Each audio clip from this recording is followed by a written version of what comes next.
in the kitchen, so many recipes to share. So many cooks in the kitchen, with meals for you to prepare. We've got fruits and grains, veggies and beans, more healthy food than you've ever seen. So many cooks in the kitchen, plant-based meals to prepare. So many cooks in the kitchen, with ideas we're happy to share.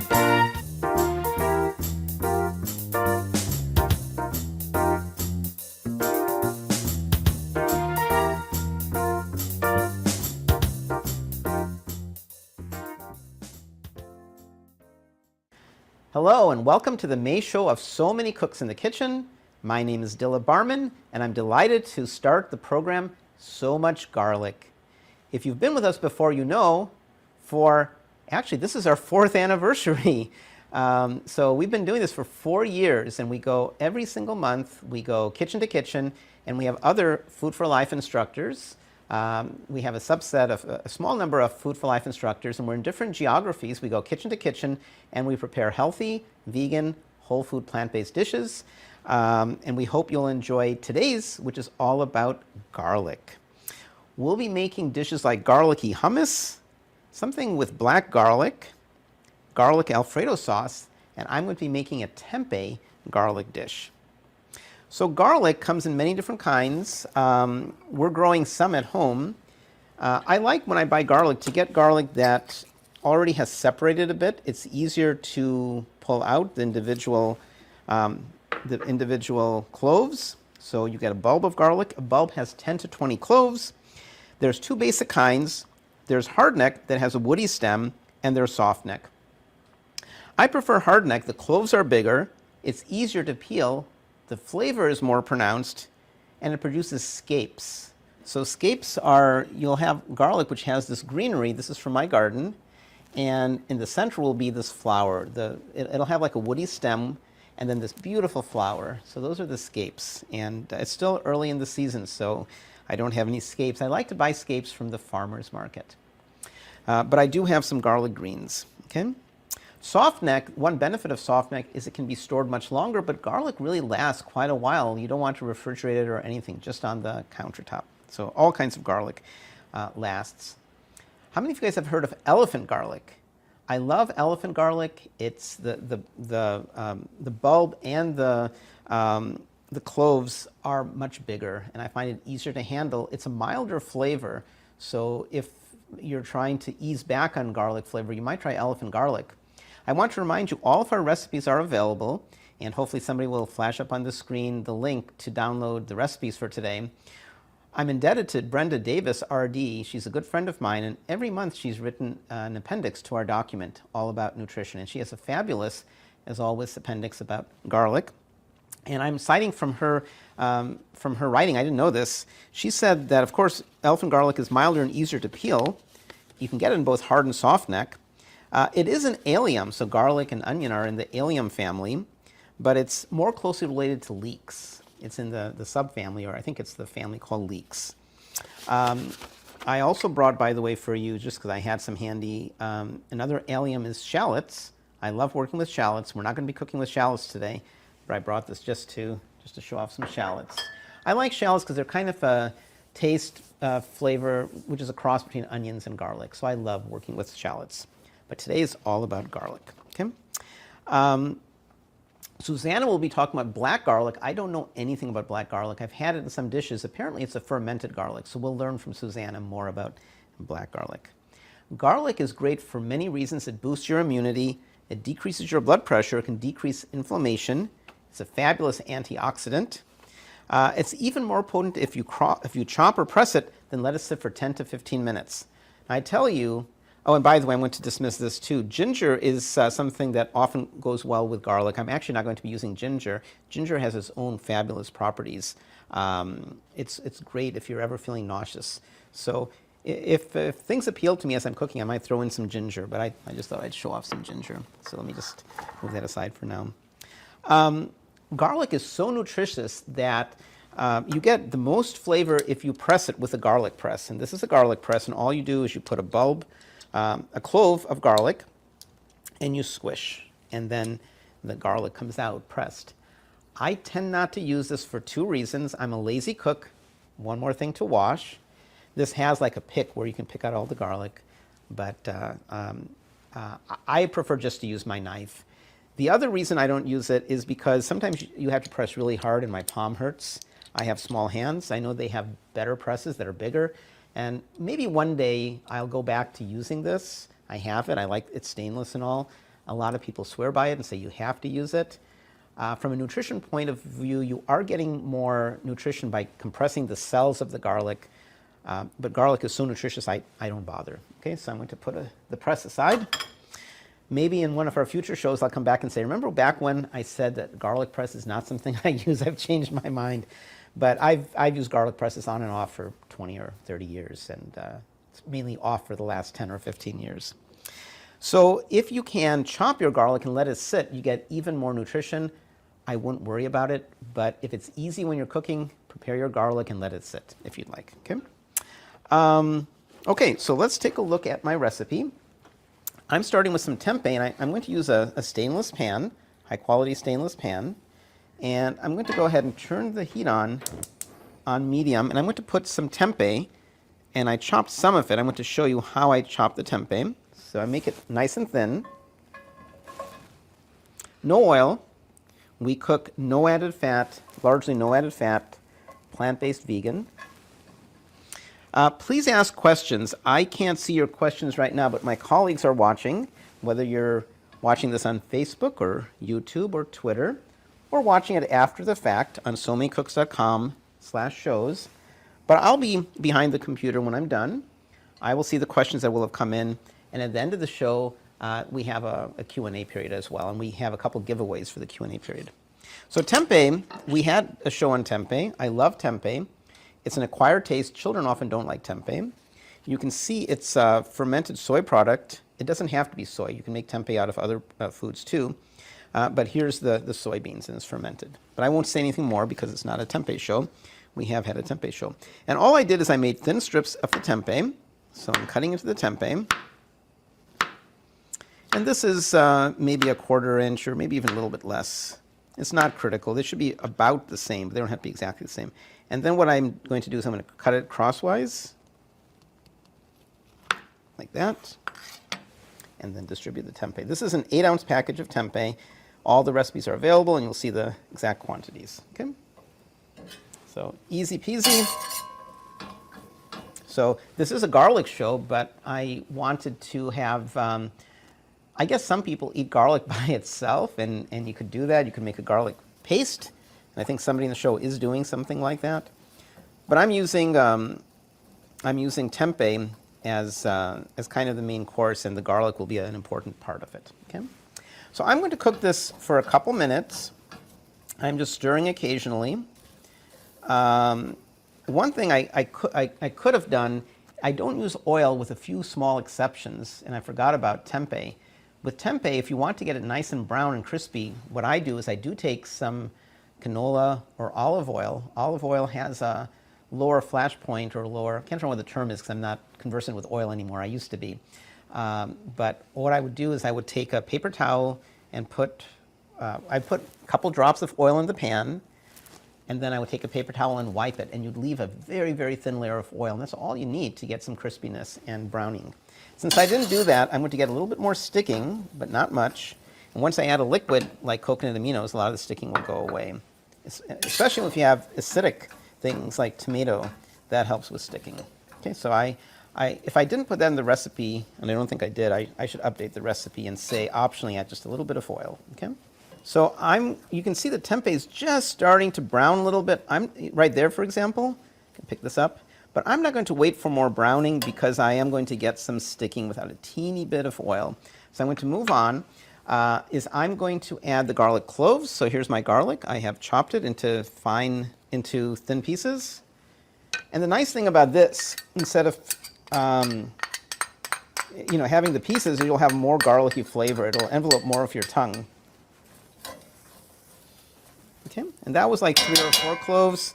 I'm also this is fresh from my garden. So here's some garlic greens, So I'm going to chop the garlic greens into maybe 1-inch pieces, something like that. This is just maybe 4 garlic greens. Toss those in. Adds a nice fresh flavor.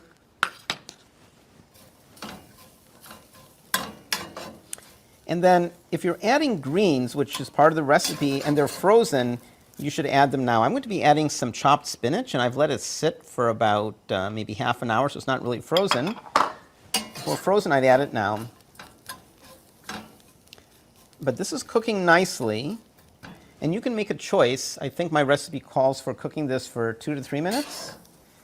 So if you cook for less, you will have a more pungent, less roasted garlic flavor. The more you cook garlic, usually the more palatable it is. It's not as strong. People who like a strong garlic flavor may want to cook it for a little less time.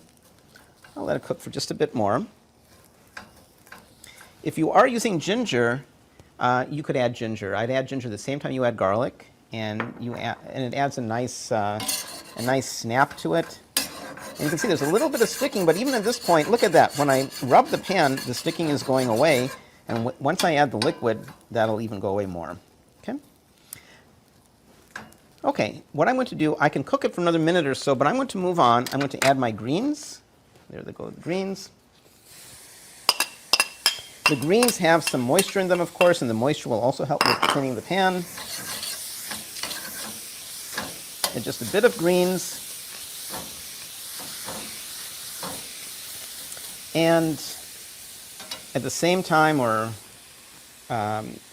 the order isn't that important. You can add the coconut aminos before or after the greens. So there goes some coconut aminos. It adds a little bit of a kind of a salty flavor. Be careful about soy sauce. It's high in sodium.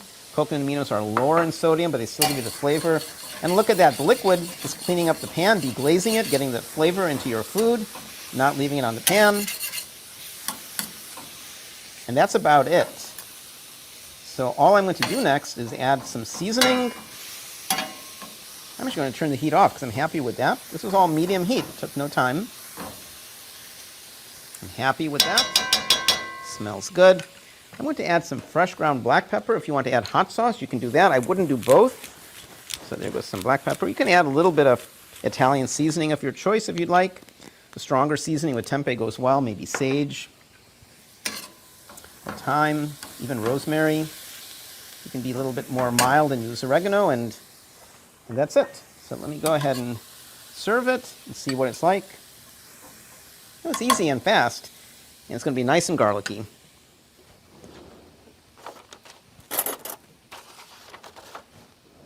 Okay, so here's the garlicky tempeh.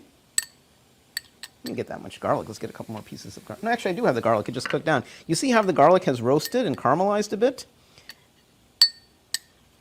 So let's give it a try.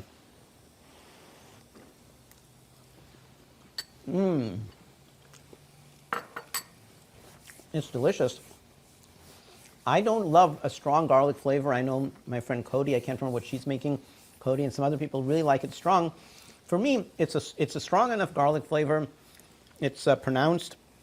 That's one disadvantage of garlic, is if you're going on a date afterwards, it's not an issue if both of you are on the date and you're both having a lot of garlic. But if you're cooking at home and then meeting somebody, you may want to gargle, brush your teeth, or do something to mitigate the smell of garlic. But know that that smell is keeping you healthy. I'm pleased with that dish.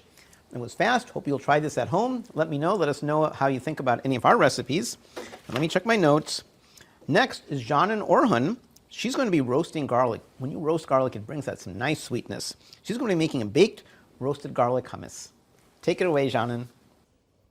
Hello, everybody. Welcome to my kitchen in Abu Dhabi. Thank you, Dilip, for your introduction. And without further ado, let me start with my garlic recipe.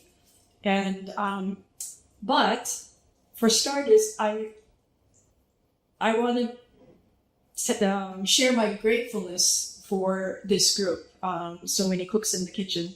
This month marks our 4th anniversary. We started during COVID lockdown, And here we are. It's been a long time, and we have amazing camaraderie, and we spread the word on whole food plant-based cooking and bring it to your kitchens. And hopefully we bring some joy and health and happiness at the same time. And this is one of the healthiest ingredients. And today we are championing garlic. I have quite a lot of ingredients here. As always, the recipes are shared online in our recipe booklet. And I won't go into the details of everything, but I'm making a hummus today. Hummus is a staple in my kitchen, and most people love it. And today we take it to a different level by, instead of using powdered garlic or just raw garlic or garlic in some form, today we're using oven roasted garlic in our hummus. So once roasted, the garlic has just amazing flavor, and that flavor, of course, carries on to the hummus. A few of the things I already started way ahead of time. The garlic takes 40 minutes to roast, so we have little time here to go through that. So to prepare the garlic, you first cut the top, sprinkle it with salt. If you're avoiding salt, don't. And then you basically take a piece of tin foil and tightly wrap it. And this recipe calls for 2 heads of garlic. So this one I haven't opened yet, and I'll do that. This is already cooked. It's the fragrance in this kitchen is amazing. It's just lovely. The garlic inside is very creamy, and if you squish it, it comes out. So I have already smushed the first head of garlic. It's in my mini food processor here. This is the kind that I use. I also have my tahini and my chickpeas. I use already cooked chickpeas. I'm lucky to find organic chickpeas in water alone, without any salt or any sugar. Some of the canned chickpeas have sugar in them, believe it or not. So here I go. I smush it to get the garlic out. It's sort of gooey, and it's almost like Play-Doh. Not really, but it feels like that, squishing it. It's coming out of everywhere, from the top and the bottom. It's okay. So I swooshing and swooshing. You bet. Oh, the smell is just divine for those who like garlic. And this recipe calls for much more garlic than I normally use in my hummus. So obviously, adjust always the recipes to your liking, as I have done with this one, because this recipe comes from one of my favorite books called Flavor by Ottolenghi. And I've adapted it to our way of cooking, and I skip the oil, for example. And you're welcome to add it back in if you want. So the chickpeas are there. 2 tablespoons of lemon juice go in it. And it calls for some water. I end up putting the aquafaba, the juice that the chickpeas came in from in the can, and some a tiny bit of salt and some black pepper. So we have everything here that we need. And I will just make some noise now. I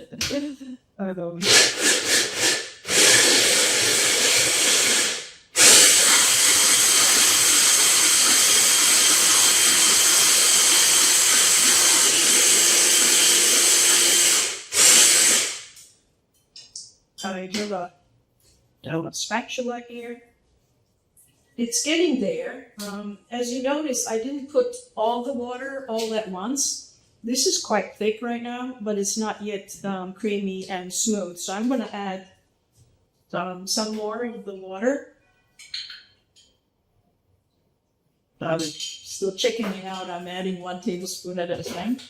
The extra water.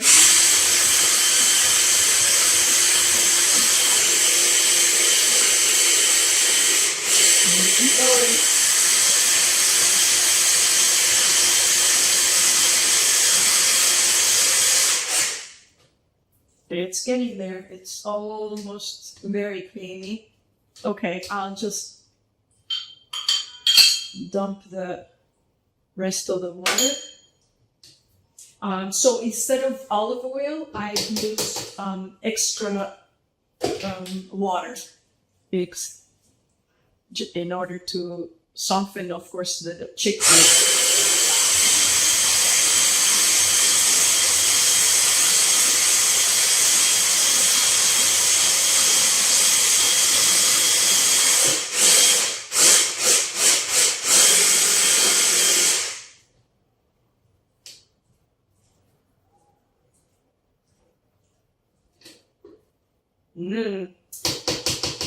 It's looking nice and creamy. Let me just give it one more. Oh my gosh. The roasted garlic is jumping out at you.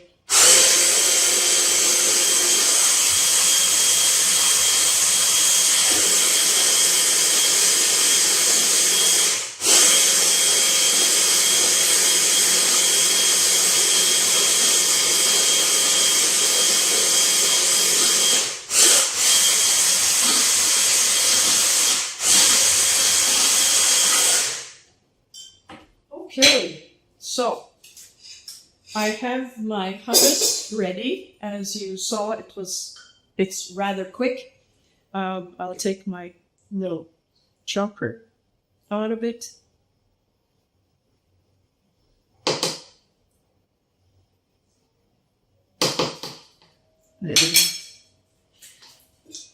The hummus is one part of this dish. And the garlic really champions this hummus. So I'm going to put it here. But there's also a surprise with this dish.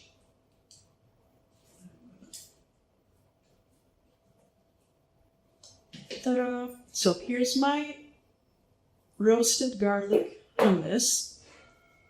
It's just amazing. Here. And the recipe says once you put the hummus in, you have to fill it in with the mushrooms. Now the mushrooms, I had to start even earlier because they marinate for about an hour, even if you have time, 2 hours. And here are my mushrooms. These have been already pan sizzled. The recipe says to grill them. I don't have a grill, so I just really heated my pan a lot, very, very hot. You know, when you put a drop of water, it goes sizzling. And I wiped it with olive oil and I dropped just less than a teaspoon of olive oil and just wiped it here. And I put my cut mushrooms with the cut side down because we want to get a nice char on these mushrooms. So if you had a grill, it would work, but on mine I had to make it really hot, and making it hot avoids the mushrooms from letting go of their juices. You know how when you're pan frying mushrooms or making a mushroom sauce, the mushrooms get really liquidy at first, and then it all evaporates. But if you have a really, really hot, almost like functioning like a grill, then these mushrooms didn't let any water out. They were just go sizzling and keeping everything inside. So I have the two kinds, the brown mushrooms and shiitake mushrooms, and they have been marinating in a mixture of lemon zest, thyme, garlic, maple syrup, salt and pepper, and some medium spicy hot pepper. The recipe called for a pepper called cascabel chili, and unfortunately here I couldn't find it, and reading the descriptions, it says it's a medium hot chili. Therefore I use my standby Aleppo chili to substitute. And so they're here, they're amazing. They're really nicely marinated. So now after making our hummus, we make a well in the center of the hummus. And I have been dreaming about eating this. I'm getting hungry. And I have, I'll just put these mushrooms in here. Ta-da! The thyme looks lovely, and it has also lemon zest. Lemon zest adds to the prettiness, and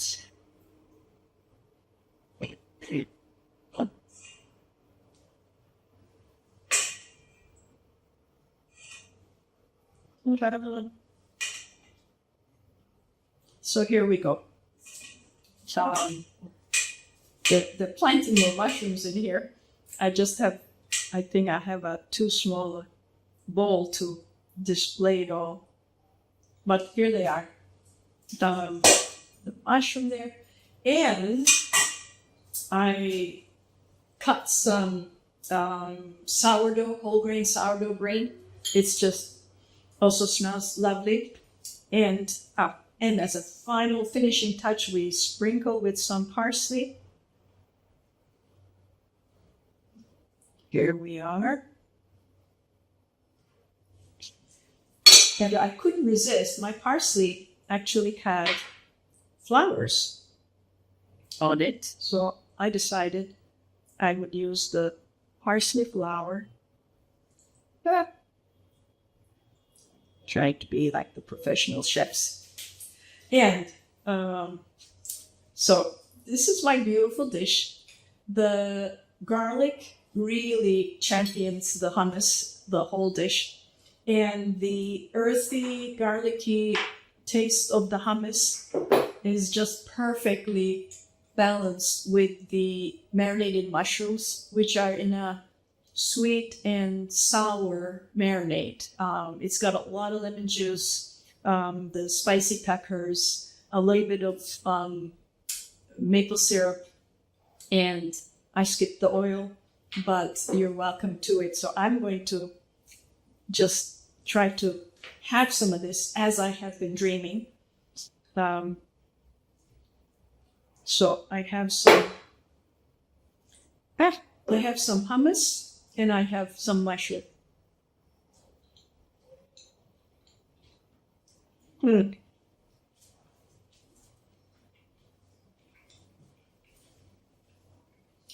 This is so good.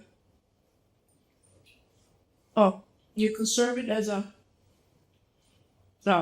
it's going to be my main course, but you can have it as an appetizer, serve it individually per person, or have it like this to share with a spoon it out. It's just delicious and delightful and worth the effort of extra effort of roasting the garlic. Well, thank you everybody. Today, that's all from me. I hope you try this and get back to us about the flavors and how it all went. And I pass it on to Susanna Dickman in Evansville, Indiana. So we go across the continents from really warm Abu Dhabi to Indiana. I haven't checked the weather there, but take it away, Susanna. Bye, everybody. Hope to see you again next month. Thanks, Jonna. I can't wait to make your recipe. It looks so good. Hi, everyone. I'm Susanna Dickman. You can follow me from Eat Plants Be Well on my website and Facebook page. I'm in Evansville, Indiana. And you can also join my husband and I on most Mondays when we cook a plant-based recipe, just like we're doing now on Facebook for Meatless Monday Evansville. Today, I'm really excited to share something that was new to me up until I think I purchased this in October of last year. So this is black garlic. And I had heard about black garlic before, but I never really saw it in any of the stores that I shop at here in Evansville. But I was in Costco, and you know how, I know for me it's exciting to always go to Costco and look for new products, especially when they have something that is vegan and healthy and, that I can buy. So I picked up this black garlic and I'm so excited. We've been experimenting all winter long in doing different things with it. And I've so far just I'll show you in a minute, I'll peel it and you'll see how different it is from white garlic. But I just put it in my salads just to add an extra umami flavor. I've spread it on toast for an extra umami or garlic, because it tastes a lot different than regular garlic. It's more mild. It almost has a sweeter molassesy kind of taste. I'm not sure if molassesy is a word, but it tastes a little bit more like molasses. That's sweet, and it's thick and sticky. And you guys know all the benefits of eating regular garlic. Well, black garlic has those same benefits. It helps, and the darkness, the color, provides more antioxidants, regulates blood sugar, reduces the risk of heart disease, brain health. It's a prebiotic, so it's good for your gut, protects the liver, and you can even learn how to make black garlic if you really want to. So what they do, they take our white garlic that we're all used to, and they control it. They age it under low heat and high humidity. So I've seen recipes to do this in a dehydrator or, an oven, but it's going to take about 2 to 3 weeks for it to age. So I'm not sure that's something I will try one day, but I'm certainly glad that I had the opportunity to purchase this. And when this runs out and I see it in the store, I definitely am going to buy some more, because I really like it. My younger son really likes it. My husband and my other son aren't quite too sure about what they think about it yet. So I'm trying to incorporate it into different recipes to see what they think. But this is what it looks like. And you can see, first of all, that, well, it should peel real easy. Let me go ahead and take my knife and poke it.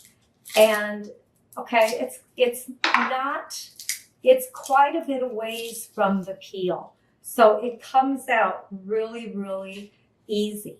And it's black, as promised. It also is sticky. Whoops, you see, I can just smash it with my fingers and it sticks to your fingers. So I'm going to cut it up. I know but you can see how sticky it is. So it's quite different. And it does, it will leave marks on my cutting board, but it won't stain it. But for the first recipe that we're going to make, we're actually going to make a vinaigrette because, you know, we love salads. We have a huge salad for our meal every night. And so we make, I like to try different recipes. And when I saw this recipe online, I decided to change it up a little bit. One, by using aquafaba instead of oil, because we don't cook with oil. But I'm really excited to try this. So we're going to make our vinaigrette. And the first thing we're going to put in here is we have a small piece of regular garlic chopped. And then also, I still have some black garlic on there. I'm going to rub it off. Also a shallot. I want to use a shallot because, you know, it's a much milder flavor, oniony flavor, because I don't want, when I'm eating a vinaigrette, you know, I'm not going to cook the onion. I don't want the onion to overpower. Then we're going to put in our clove of black garlic, or rather, they say that it's a single head ball. So this would be what is considered a head of garlic. It's not like, you know, when we have the big clove of garlic, that's the head. So then I'm going to put in 3 tablespoons. Sorry, I have the recipe on my phone and it keeps going dark.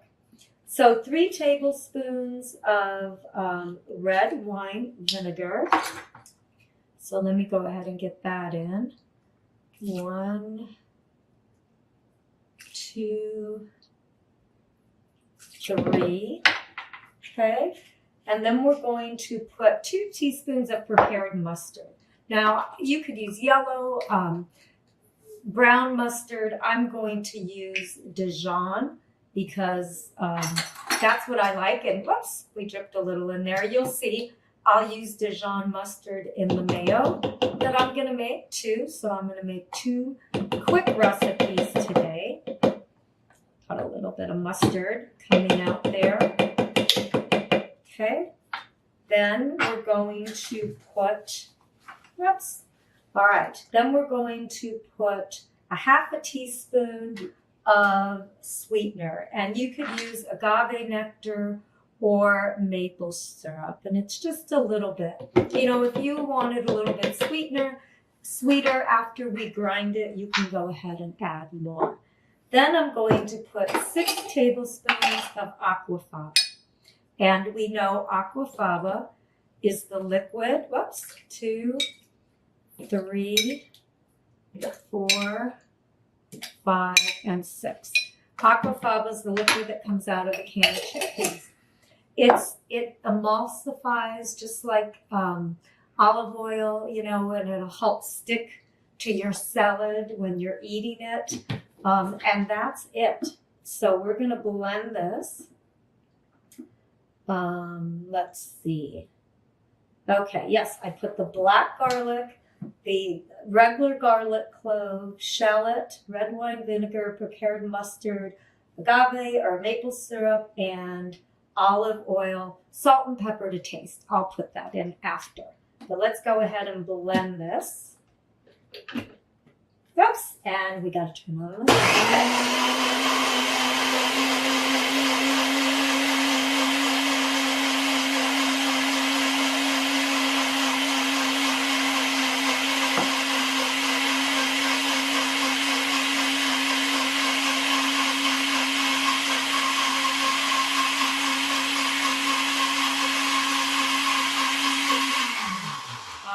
You could see a few specks of the black garlic in there, but that's okay. It's pretty, you know, blended. And this is, you know, I would probably double this recipe next time just so I have it, because this will stay for about a week in the fridge. But let me go ahead. You can see the dark color. That's because of the, oh my gosh, that is so good. But the dark color is because of the black garlic. Now, I don't think that this needs any salt or pepper, but that is just me. I'm not much, I don't really use, I mean, I never cook with salt, and I very seldom add salt to my recipes. So I think it tastes great. That's it. This is a black garlic vinaigrette. It kind of looks like a balsamic vinaigrette, but it just has a little bit sweeter, a little bit milder garlic taste. So enjoy. All right. The next recipe we're going to make, let me kind of clean up my stuff here. The next recipe we're going to make is a black garlic mayo. Okay. And I love this tofu mayo recipe. It's from Nutrition Studies, and I put the link to them in my recipe. Let me move this over. And just adding the black garlic to the mayo makes it so good. I love to use this as a spread when I have a sandwich, when I'll sometimes have a lavash and maybe break up my bean burger in it. I think it can even be used as a dip because I think it's that good. So we're going to use the silken tofu, and I'm going to get that in there. It's a tiny bit left in there. We're going to get out. And this is the mayo. So we're going to make the mayo, and then I'm going to crush the, or mash the black garlic here. So in here, I have onion powder, garlic powder, I have a little bit of date sugar, and I have a little bit of salt. And then I'm going to go ahead again with the Dijon mustard. I'm sure you'll see we use a lot of Dijon mustard. It's just got that little kick than plain mustard. I'm going to put 2 teaspoons again. And I always make sure I have Dijon mustard in my cupboard as well as one in the fridge because I'm using it for a lot of things. Okay? And then a tablespoon, how much I can get off there. A tablespoon of apple cider vinegar. And my goodness, it looks like I'm just going to have enough. So let me go ahead and get that. Oh, I got a little bit extra. Okay. All right. So let me go ahead. A little more blending. Get this going.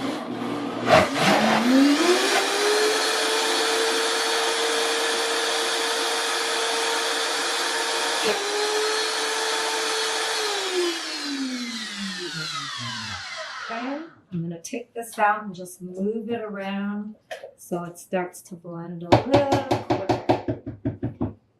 All right.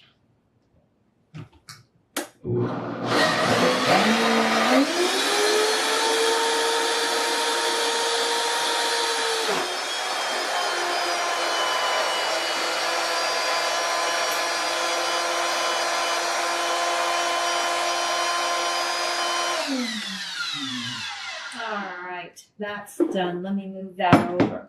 So now what we're going to do is I'm going to peel 2 more of my black garlic, and I'm just going to mash it. You can see here, there's a little piece that is not to eat. It's just on the top of it, and that needs to come off.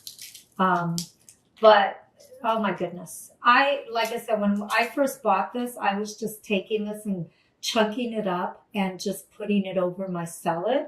And it was so good.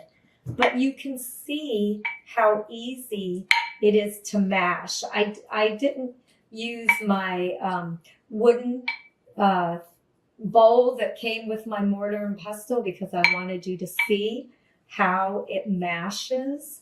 And it just, you can make a paste. This would be great, to make a pesto with this. It's just, anywhere you use garlic, you can use this garlic and totally change the flavor of the dish you're making, which is awesome. So let me go ahead and get the mayo in here, and then we'll mix it up. And I'll give it a taste.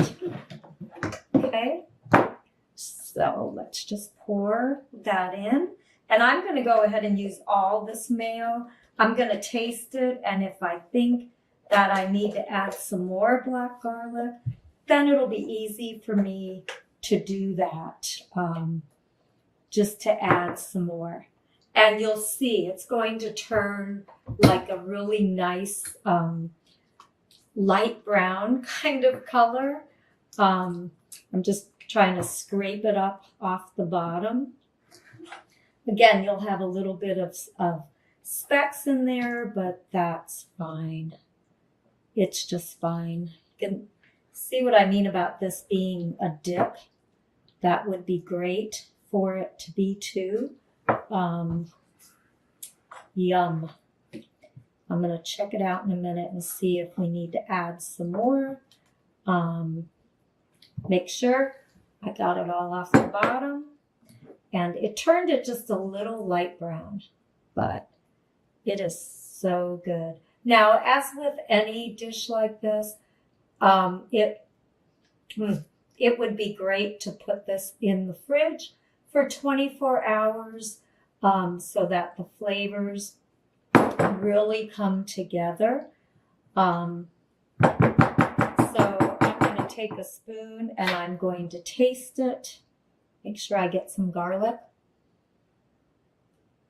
I actually think I would add another clove or maybe two. But you know what I'm going to do? I'm going to go ahead and just wait and put this in my fridge and then tomorrow morning taste it. But just, two very easy, simple recipes to use black garlic. I like these because they're a great way to see, do I like this taste or not? And add a little bit umami. Or try making some toast and putting some on, some garlic bread or something like that. So let me know in the comments if you have any questions about black garlic or if you've used it, what you have made with it. Okay? All right. So next up is Suzanne. And Suzanne, I always love the recipes that you make. I'm so glad you're joining us again. And I'll send it to you. Take care, everyone. Thank you, Susanna. Black garlic is one of my favorite seasonings. I actually buy it from Trader Joe's. They sell it in a little dried bottle, a little bottle of dried black garlic, and it's phenomenal. I kind of add it to almost everything. Thank you so much for sharing your recipe with us today. And hi, I'm Suzanne Fellows, coming to you all from the Metro Detroit area of Michigan. And today I'm going to be making a lemon and roasted garlic dressing. This can also be used as a dip, depending on the thickness that you choose to make it. It's great for salads. It's great for serving with one of my favorite recipes is a artichoke and hearts of palm crab cake that I love to serve that on the side with. I also use this dressing when I make barbecued portobello mushrooms off the grill, and this is an awesome side for that. And also with any sort of roasted vegetables. So it's really a delicious and versatile recipe that's super fast, limited ingredients, really easy to make. The longest part is roasting the garlic. So I usually go ahead and I cut off about 1/4 to 1/2 inch off the top of the whole garlic. And I make this little pouch and I sort of leave room above the garlic so that it doesn't stick to the tinfoil. But then I seal the edges so all the steam stays inside.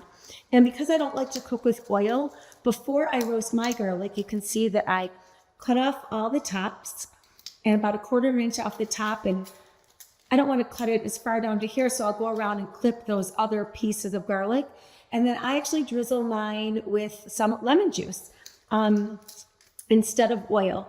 So I don't like to try to avoid oil, but it's also okay. You can also, to limit the amount of oil, you could even just use a little bit of an olive oil spray. It goes obviously a lot further than drizzling on full oil. And then I salt it a little bit. I pop it in the oven for about 35, 40 minutes at 375 degrees. And then I just roast it. And so while that's in the oven, I go ahead and I prepare everything else. I rinse a lemon and I zest it first, and I use a microplaner to zest it. And this is about the zest of 1 lemon, and so it's about a tablespoon.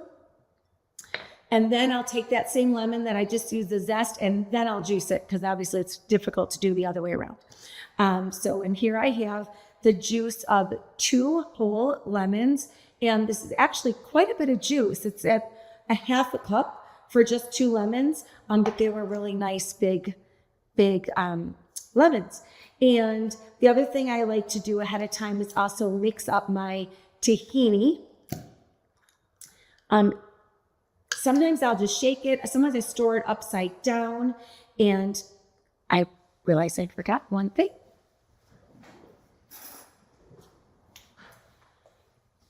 And depending on the freshness of the tahini is how it's, settled in there or not. So what I'm going to go ahead and do now.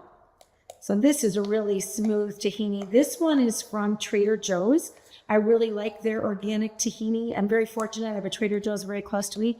So it's a great way to save money on some of these organic products. And so I mix that up ahead of time. I juiced my lemons.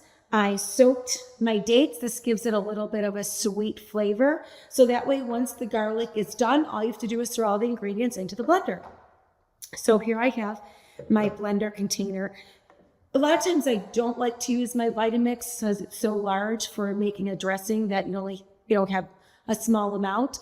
But unfortunately, my small blender is out of commission right now. So we have to use the large one. So I'm going to go ahead and throw in the juice of the 2 lemons, which is about a half a cup. I'm going to throw in my soaked dates. And this is a cup of water in here. I measured the water first, and then I threw the dates in. So I'm going to add in a half a cup of water to start, because I know that's pretty much where I usually am at when I make this recipe. Just sort of dependent upon my thickness of my tahini and so forth. I'm going to measure out my tahini. It's about a third of a cup tahini. Let's see where I'm at. And if I use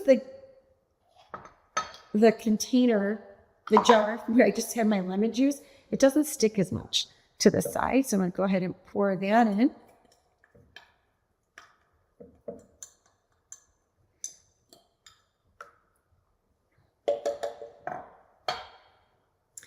My zest from my lemon. The pinch of salt.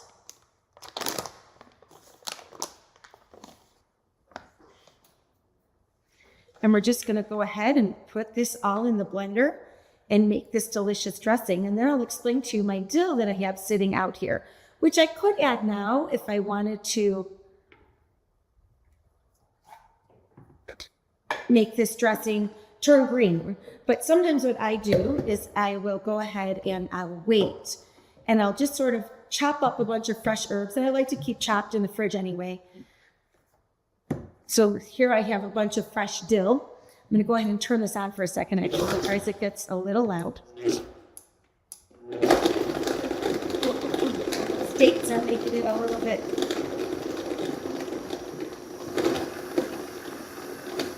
tricky, Lana.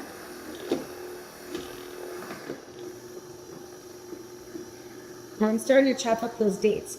What I like to do is I just take a piece of each clove, and the roasted garlic just pops right out of each clove. And in this recipe, I use about 8 of them. And I'll take the bigger ones around the side first. If I know I was using the whole garlic clove, which would be really garlicky for this recipe, I would just kind of squeeze it right out of there. But today I'm just going to use about 8 of these, which is still a lot of flavor. And the wonderful thing about roasting the garlic as opposed to using chopped or fresh garlic is that the roasted garlic makes the garlic sweet, a bit less of a harsh taste, and gives it a really nice, nutty, creamy texture and great sweet flavor.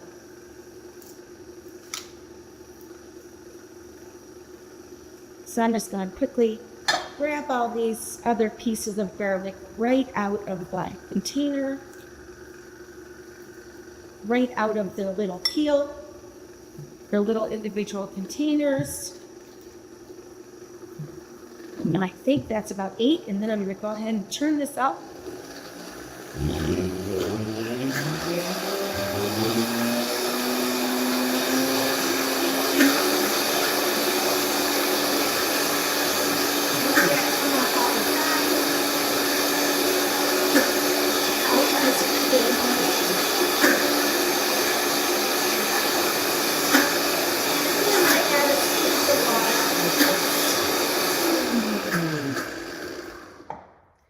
Now I'm going to go ahead and lift it. And then I'm going to add a smidge more water. This seems a little thick. And then you can scrape down the sides as well.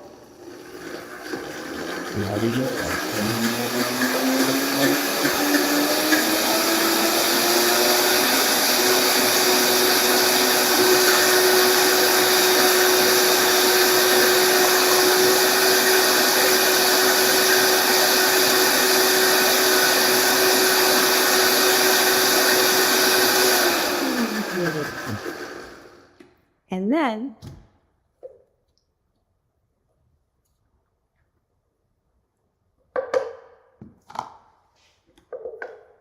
depending on how thin or thick, whether you wanted a dip or a dressing, you can go ahead and scoop it into whatever you're going to serve it in.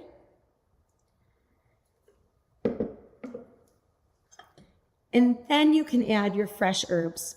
If you add them to the actual blender, it'll turn your whole sauce green, where in this case, this just gives it a beautiful color, a little bit yellowy. Go ahead and salt and pepper to taste and enjoy on any of your favorite dishes. So thank you so much for being here today. I hope you enjoyed this dressing, whether it's on salad, roasted vegetables, some portobello mushrooms, or maybe some other recipe that you're looking for a dip. I hope you enjoy it. And on to Carolyn. And before I go, happy anniversary to so many cooks in the kitchen. It's been an amazing 4 years. I'm very grateful for the times that I've been able to be here. Thank you. Hi, thanks, Suzanne. That looks really good, and I can't wait to try it. Just like all of our recipes always look so good, and we really need to do a cookbook. So like Suzanne said, I'm Carolyn Strickland. I'm in Montgomery, Alabama, and welcome to our 4th anniversary show, and we are making garlic, so making things with garlic. So I want to show you first all of my hilarious garlic gadgets I have. I have so many garlic gadgets. So Dilip, I think, showed the garlic press, which is great, very handy to have. I also have this really cool little garlic roller my mother gave me. So pretty sure you can find this on Amazon. Of course, you can find everything on Amazon, right? So you open the top, there's all these little sharp blades in here, and then it has these little wheels on the bottom. So you put the whole clove of garlic or several cloves of garlic down into the little well, and then close it up and roll it back and forth, and it just chops it up for you. So, which is very entertaining. And then you can pull it apart to get the garlic out, and you have to be careful not to touch the blades. And then another one is this little garlic chopper, which is really handy. So open it up. Looks kind of like a little toilet, doesn't it? Now that I look at it, but it's not. So there's a little grid right here. You put your clove of garlic on the top and then push the top down, and it mashes the garlic through the grid, and then it comes out in the little cup below, and it's makes it into little cubes already for you, which is really cool. And then another one I have is this garlic plain, which is really helpful if you want thinly shaved pieces of garlic. So it's kind of like a tiny mandolin, and you would open the little hole right here. There's a thing that holds the garlic in the hole. And then there's a little sharp blade right here. So you put the garlic down inside and then press down on it and shave across and make tiny little slivered slices of garlic, which is really cool on a salad, or, you know, sometimes if you go to an Asian restaurant, you'll see little shaved pieces of garlic in your, you know, garlic and broccoli dish. And so that's how they do that, is like a tiny mandolin, or somebody who's really good with a knife, because if you're really good with a knife, you can do that. But this is one way of trying, you know, not cutting yourself and also not having your hands end up smelling like garlic. So, and then my favorite little garlic tool is the roller, which is just a silicone piece that you put a few 1 or 2 cloves of garlic in it if you're trying to get the peel off the outside. And it's so much easier this way. You put the garlic inside and just roll it back and forth on the counter a few times, and the peels just come right off. Now, there is a trick to it. So this can't be wet. The garlic can't be wet, and your countertop can't be wet, or it's not going to work. So everything has to be really dry. But when you roll it back and forth, it just peels the garlic for you. So this is always a handy little device to have too. And it's mushy. So this isn't a hard piece of plastic, it's silicone. So very handy. I probably use that one more than any of the other ones. So because like Dillip, I actually like to chop it myself by hand usually. So in my recipe, I'm using garlic and ginger because, as Dillip pointed out earlier, the garlic and ginger go really, really well together. So the first thing you'll do is take 4 or 6, you know, if you want more garlic flavor, then do 6 cloves of garlic, but 4 cloves of garlic and a few teaspoons of fresh minced up ginger. So I already have those chopped up, and I probably went with closer to like 5 cloves of garlic. So set those aside. And then the sauce ingredients, this comes together pretty quickly. So we're going to start with a 1/2 cup of vegetable broth, low sodium vegetable broth,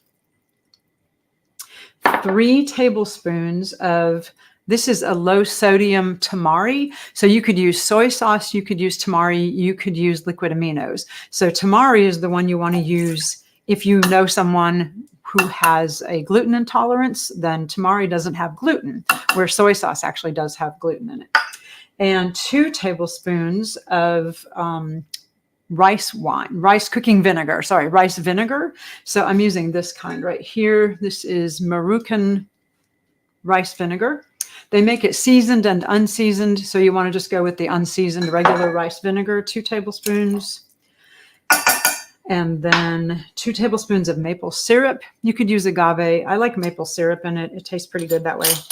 So if I can get it all out of the little bowl.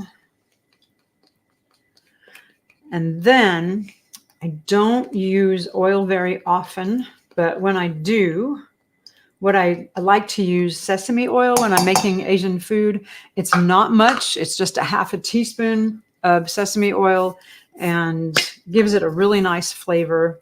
You could instead use some crushed sesame seeds, maybe a little tahini, but the sesame oil has a much stronger flavor, and it's just a 1/2 teaspoon. And we have cornstarch, red pepper flakes, and smoked paprika, one of my favorite seasonings. So it's a 1/2 teaspoon of red pepper flakes. If you want it really spicy, you could make, you know, maybe 1/2 teaspoon of red pepper flakes instead, but it's a 1/4 teaspoon and a 1/4 teaspoon of smoked paprika and a tablespoon of cornstarch. Get it all out of there. And a couple teaspoons of either Chinese rice wine, or not wine vinegar, but Chinese rice wine, or cooking sherry. And it's not sherry vinegar, it's actual cooking sherry. And we're going to be heating this up. So it's all the alcohol will cook out of it. It's just leaving the flavor. So it's about 2 teaspoons. And I actually couldn't find the Chinese cooking wine. I found Japanese cooking wine. That's not quite the same thing. That's mirin. It's a little sweeter. Chinese cooking wine isn't quite as sweet. I couldn't find any here in Montgomery, Alabama, since we lost our Whole Foods. And so I went with the sherry instead. And then you're just going to whisk that up and go ahead and heat up your pan. So these are all the sauce ingredients, and we're just whisking them to incorporate, mostly to incorporate the cornstarch, which will settle out at the bottom here too.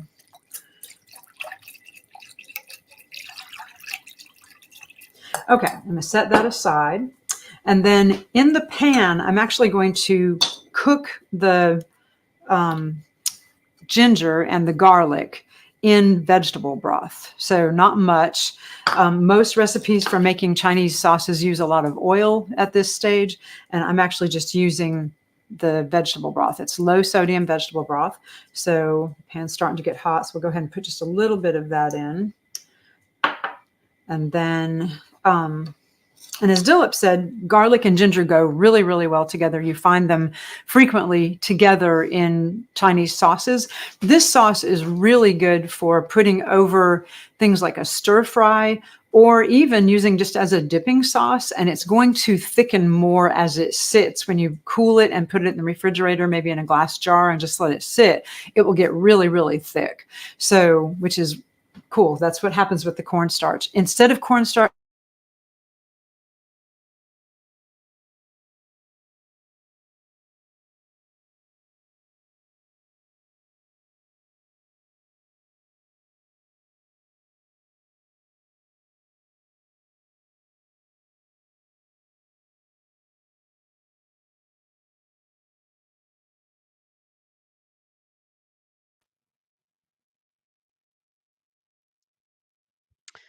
Hello, I'm not sure what's happened to Carolyn. I apologize for the technical issue. It looks like she has her internet down. So let's give her a moment. And if she doesn't come back, then we will ask her to pause and fix the issue, and then we'll continue with the next presenter. Let me send her a quick message. Say you are, oops, sorry about that. Oh, and she's totally gone. You're, oops. This is the we've been doing this for 4 years, and we thank everybody for watching, but this doesn't happen very often. I don't think this has ever happened. I'll say your internet went down. So tell you what, let's hope that she can rejoin soon. But let's move on to the next part of the program, and then hopefully Carolyn can pick up where she left off. So the next part of the program is really fun. Excuse me. We have Q&A coming up, and we've loved all the questions that are coming in. It's like there's another comment here. Yeah, it wasn't that just at your end. So yeah, my laptop died. Okay, so we have Q&A coming up. Great questions coming in so far, and I'm delighted to see one of my students, Violet, watching. Hi, Violet, and Violet's mom. So in a few moments, in about 15 minutes, we're going to have the Q&A. And if you ask questions during the live Q&A, we have several giveaways. We have a garlic press, and we have a magazine subscription. We'd love to give those away. But what I'm going to do is I'm going to move on to the last presenters, and we have a surprise here. So Cody is a regular presenter, and Tammy presents as well, not as regularly. They happened to get together. Cody flew down to Florida just a few days ago, and while they were together, they said, let's record a segment. And so the next one is pre-recorded, and I'm going to queue it up, see if I can figure out how to do it. Hope I don't mess up. So we're going to see Tammy and Cody, and then after the recording, I'll come back, and if Carolyn's able to present, I'll try to reach her. Although I want to see the recording, I've seen part of it. Then we'll see if Carolyn can come back. Okay, so here's Tammy and Cody. So here they are. And hello everyone, and welcome to my kitchen and this wonderful show we have about one of my favorite foods, garlic. My name is Tammy Robertson. I am a registered nurse, and I am living here in sunny Southwest Florida and sunny Sarasota. And I have a very special treat for you guys today. We're doing a 2-for-1. My cauliflower bestie is here visiting from Omaha, Nebraska. Come on in here, Cody. Hey, Tammy. Hi. Thanks for having me. Of course, So excited welcome. to be here and cook with you today. And so excited to do this recipe. Garlic is one of my absolute favorite, all-time ingredients to throw into almost any savory dish at my home. So We chew a lot of gum in my house. So And no vampires in my house, and there's probably not any in yours either, right? Right. Well, our 2-for-1 recipe today is we're doing a super easy garlic bread. And then, Cody, what are you preparing? So this is like a 1-pot garlic pasta dish. So it's super easy to make, and it's just like I said, 1 pot. So it saves on an extra pot to wash, which I got lots of dirty dishes at my home with all the kids. So yeah, this is nice. Awesome. All right. Well, I think we're going to get started with yours. Yep. So I will turn this on for you. Okay. Nope. Yeah. And I'm going to leave that out there. Yeah. So what we're gonna do is we're gonna start off with some shallots, just chopped up, and we're gonna put them in here. Should I be your mixer? Sure. Thank you. Oh yeah. Couple of. Thanks. Okay. So some shallots, and then we got, of course, the garlic, and it's just been minced. It just smells so good in here, Tammy. All right. And so what we're going to do is we're just going to mix this and let it saute it a little bit until the shallots get kind of translucent. We're going to kind of see through them a little bit. And then we will go from there. So while this is going to be sauteing, I'm going to let Tammy. We're going to switch. Yeah. All right. I'll give you the. Okay. So I'll keep give an you eye the on spoon this. there. Thank you. I'm going to come right around here. So for this recipe, this is the garlic bread. This is super easy. We just got our baguette here that we have sliced lengthwise. And then we've got some beautiful lacinato kale. I don't know if you guys can see this beautiful dark green color. And then we've got some garlic cloves, again, lovely. These are pretty big. Yeah. So with this recipe, if you are not super garlic lovers like we are, you can always decrease the amount, or you can increase it if you're even more of a garlic lover. We also have a little bit of olive oil. We're keeping the oils low, but we have a little bit there. And then we have some seasonings. We've got red pepper flakes.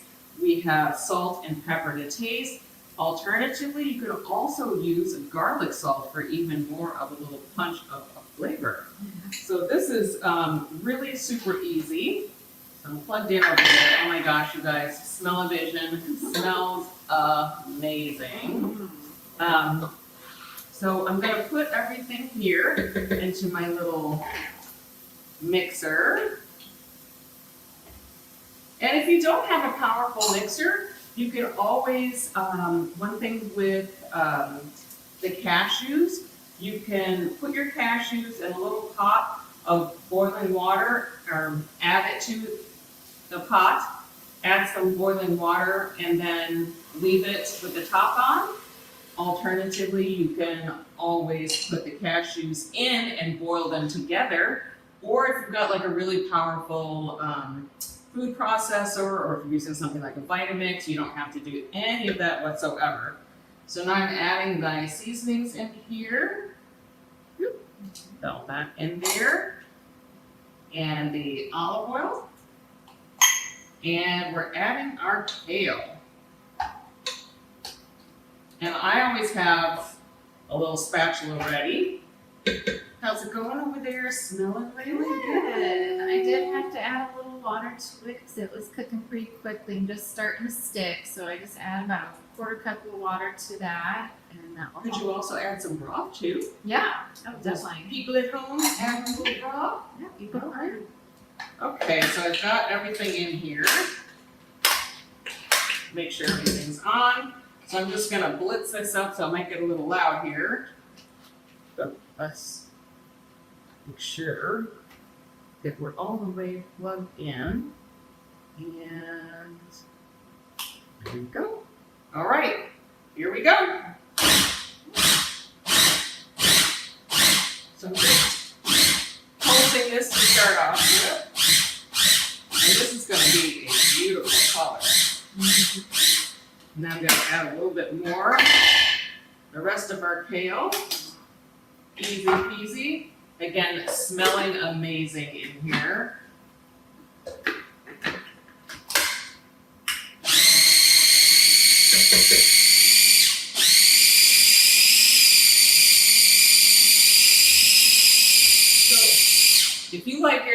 bit more chunky. You don't have to get it super smooth, just to whatever consistency you like. How's it going? Good. Yeah. All right. Looking quick. Just scraping this down a little bit. That looks really good. And I'll show you at home what this looks like as soon as we get it to the consistency that we're gonna have.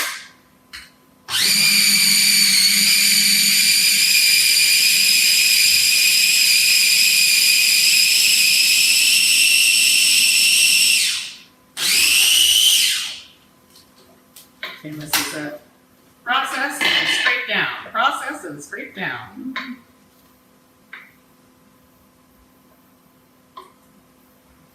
All right.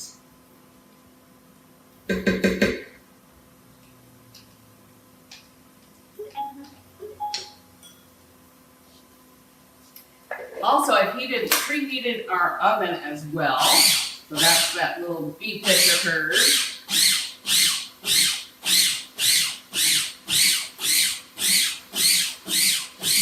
All right, and I think we're done. So I'm going to show you guys what this looks like.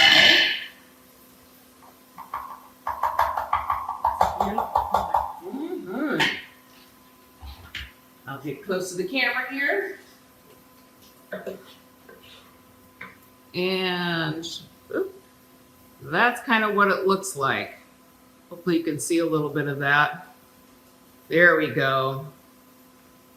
So still a little, it's not completely liquid, but it's really finely chopped in there. Okay. And how you doing over there? Good. The timing's gonna be about perfect. All right, now we're going to take this and we're going to spread this on. Yum. Oh my gosh, that looks so good. Smell-o-vision. Yeah. One day we'll invent this smell-o-vision. It will be amazing.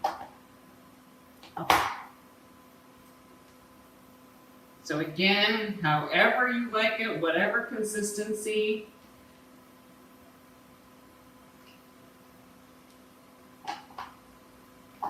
We're just gonna pile this on. I think there's some vampires running loose in our neighborhood, but they won't be stopping here, that's for sure.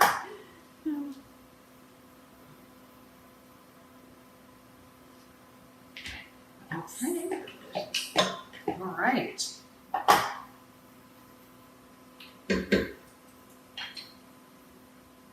And this is just, This is just a half a baguette. So we Yes. can work for a full one too. depending upon how much you like yours piled on there.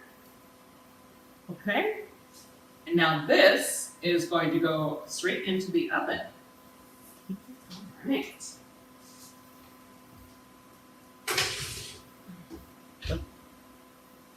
Okay. All right, that's long for what, about 12 minutes or so maybe? About 12 to 15 minutes. Keep an eye out on it. Make sure it's kind of done when the edges are getting a little golden.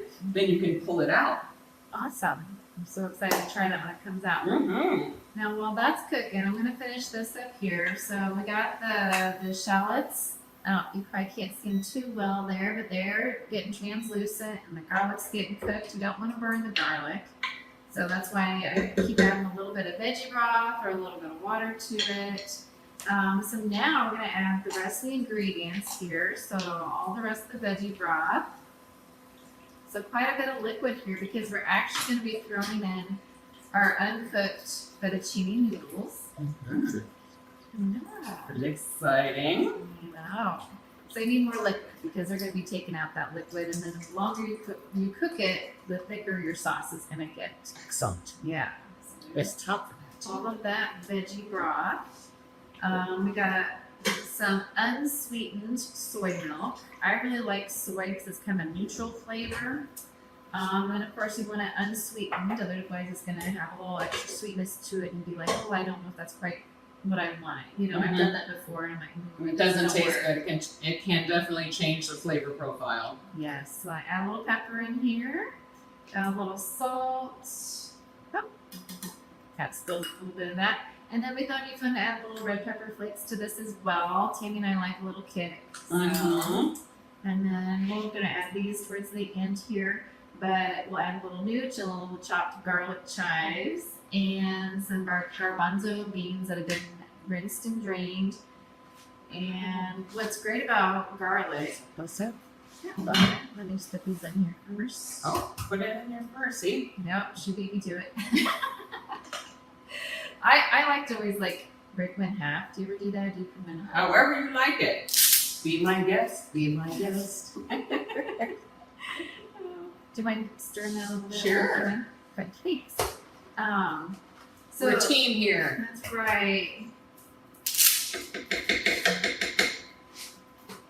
So garlic has vitamin C in it, which is awesome, especially if we're going to throw in some beans, such as garbanzo beans, and then for yours, you have the greens. You have which have a lot of iron in it, so beans and greens, right? So if you're having issues with being anemic, that's one thing you want to incorporate more of are beans and greens. Beans and greens. Yep. And then vitamin C, because that actually helps with the iron absorption through your body. So Wonderful.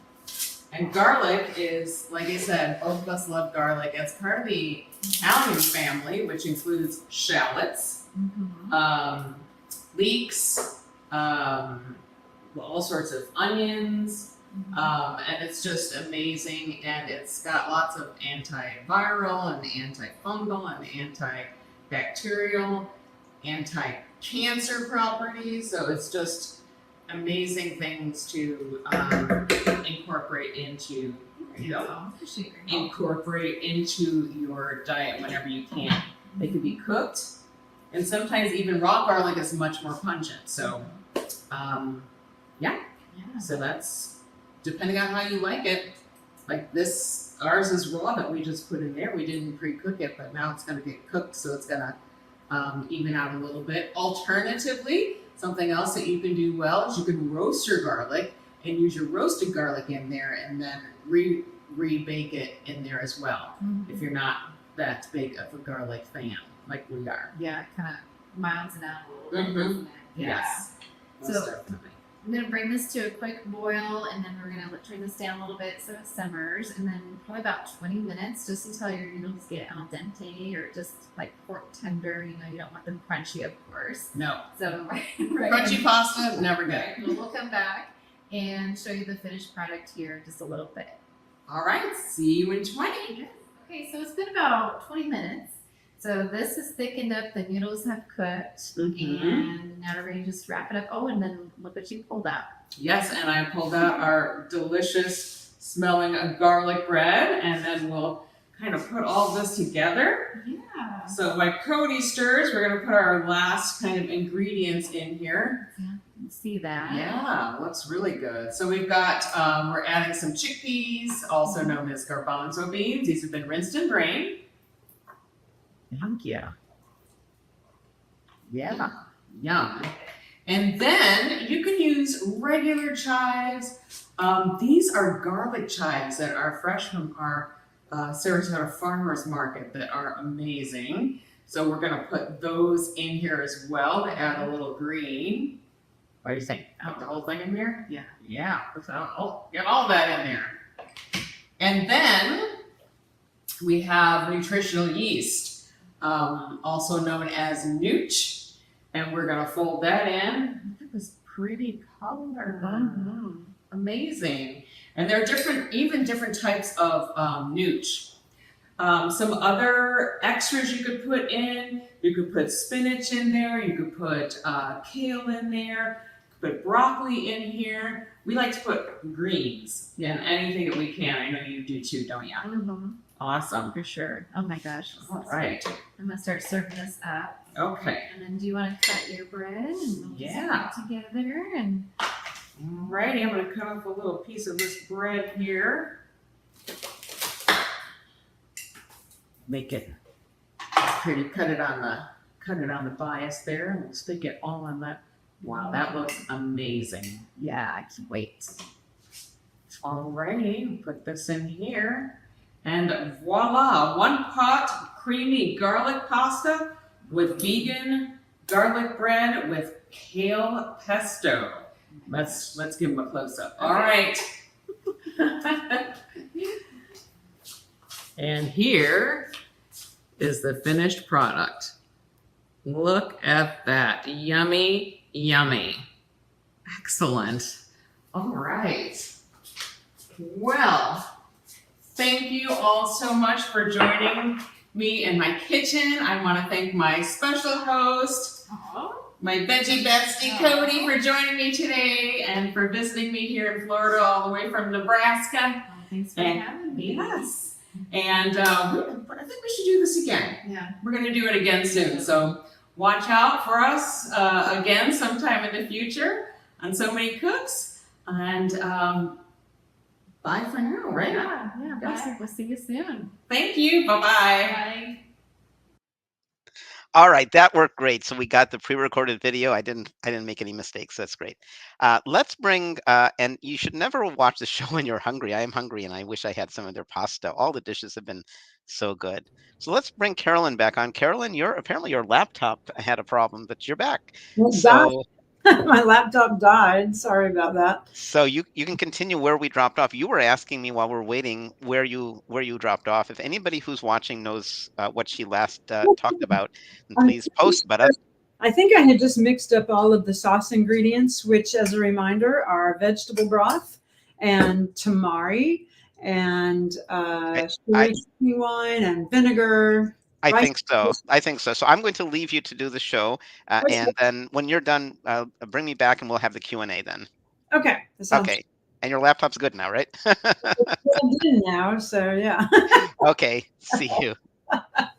Okay, so I think we just whisked up all the sauce ingredients, but haven't cooked them yet. So in the saucepan, I have the garlic and the ginger, which are cooking in vegetable broth, just a little bit, just to get it to be fragrant. So about 30 to 60 seconds.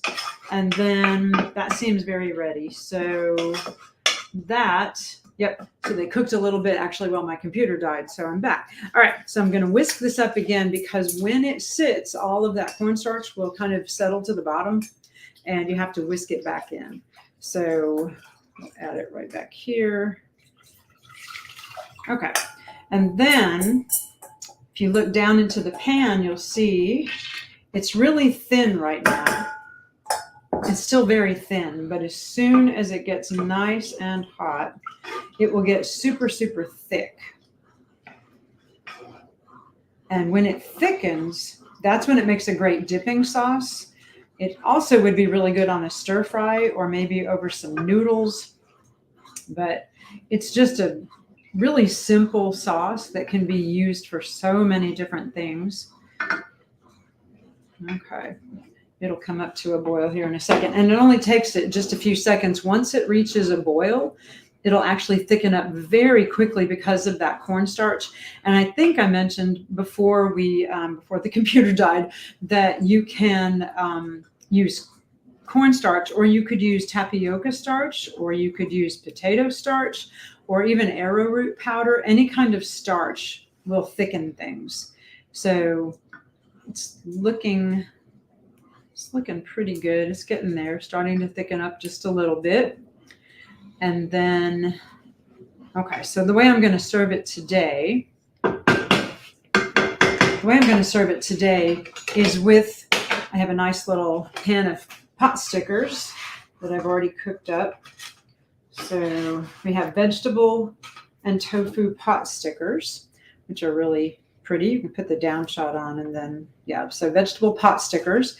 And then we'll put some of the dipping sauce into a little bowl to serve them, and then serve them to someone you love who happens to be standing by and watching right now. And my daughter is here and she's waiting to eat some pot stickers and sauce. So we'll let her tell us how good it is. You can put the upshot back on. All right. Thank you. And so it's just about ready. So we'll go ahead with Q&A today. We are giving away a garlic press, probably similar to this one. and a Veg News magazine subscription. But the way you get entered in the drawing for any of our prizes is you have to ask a question during Q&A. So comments don't count. So you have to actually ask a question during Q&A, and then you're entered in the drawing, which is selected randomly by Dilip, who does a random number draw. So, okay, this is getting nice and thick. So I think we can probably go to Q&A. This is looking really good. So, all right, Dilip, if you want to take us back to Q&A. All right, that was fast, Carolyn. Yeah, I was almost done. Okay, My cool. computer died, so sorry about that. Let me bring everybody else on. Let me just turn our names on so we can see who we are. So, hello, Susanna. Hey. Excellent recipe. I loved all the recipes. I have to say yours for me was probably the most impactful because I don't know much about black garlic, and now I know a tiny bit. And then Cody, it's great to have you back in Nebraska. It was wonderful to see you and Tammy. And I remember it's been years and years, but I used to love getting garlic bread and pasta, and I haven't had that in a long time. And I got to make your recipe. As I said, by the time you rolled around, I was getting really hungry. So all the Yeah, it turned out recipes really look great. good. Very flavorful. We had a lot of extra garlic in ours. I mean, Tammy and I both really love garlic. We eat it pretty much daily. So yeah, there's a lot. It was good. Wonderful. Another very nice show. And I invite folks now to ask questions. Susanna, do you mind taking notes on who asks questions and then Yeah, when we no do the drawing? problem. Okay, I'm going to step away and get a piece of paper and a pencil. sounds good. So I'll kick it off. There's been lots of great questions, and we thank you guys for all the questions that have come through. They've been good, and there's some pending that we haven't really answered. So so for example, Janet had asked about minced garlic, and I sent the question to Karen because Karen is we're all really good at food, but I'll read to you what Karen said. I haven't even read it. So I don't I minced. She was having some problems with her devices, so she didn't see the question. So Karen asked, and actually tell you what, I'm going to wait to answer this, Janet, to give you a chance to ask again so that you'll be in the drawing. But I have an answer.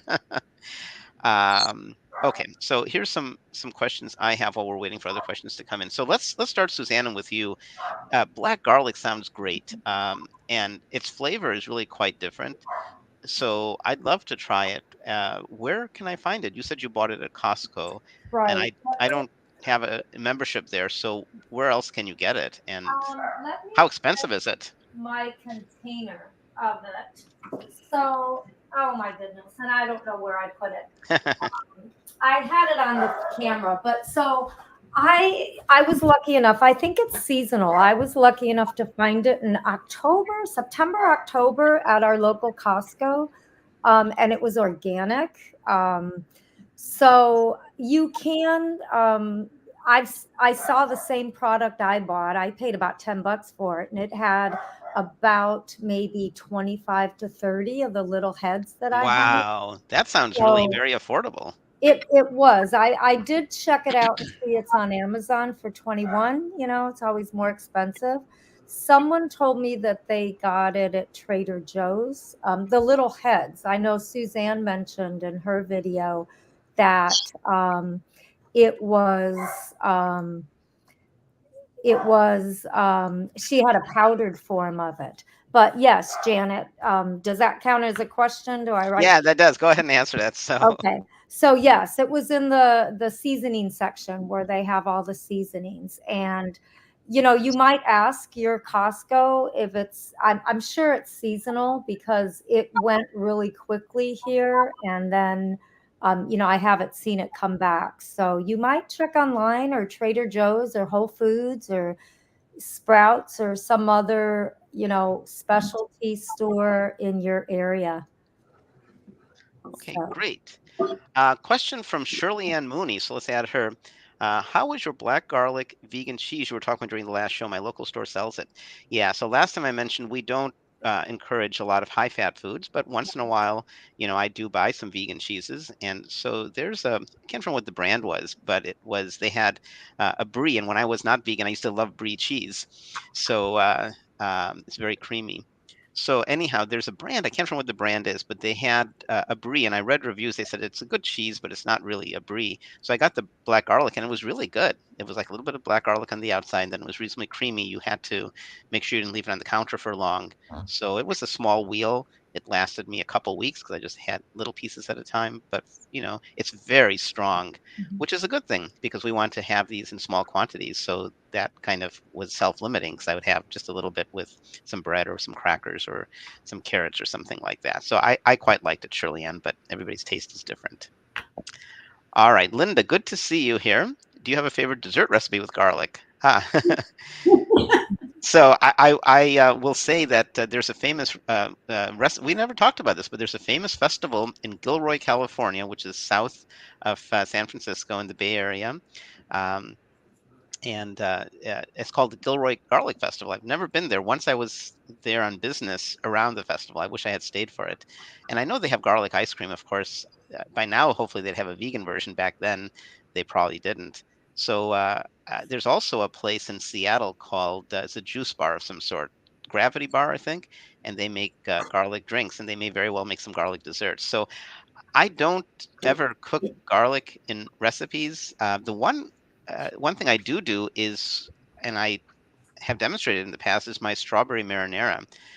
And with the strawberry marinara, I don't use any garlic. I use onion. And I talk about when we did the show why garlic doesn't go well with strawberry, but onion does, just a little bit of onion. But how about you, Susanna or Carolyn? I, I have never even thought about making a dessert with garlic, but I think it'd be interesting. I just looked up, Philip, and I did see the Kilroy festival and their garlic ice cream. I think it'd be something to try. You know, Yeah, garlic has such a strong flavor. I'm sure people have come up with some recipes. Maybe that should be a challenge for us to do something with dessert.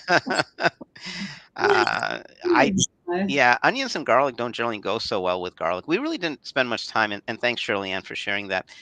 We didn't spend much time sharing this, but there are people uh, who don't eat onions and garlic for various reasons. So my mom never ate onions or garlic.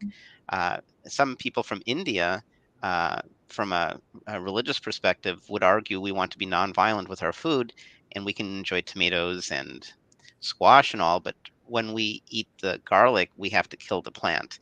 And so there are some people who don't do that. And there's other reasons too. It's from an Ayurvedic medicine point of view, some people avoid garlic. So we didn't really talk about that, but there are reasons some people avoid onions and garlic. Okay, Kathy had a question, and she said, maybe try peach, garlic, and lime. That's interesting. So, Kathy, would you try that? And if it comes out well, or if it doesn't come out well, let us know. I actually make a peach salad in the summer.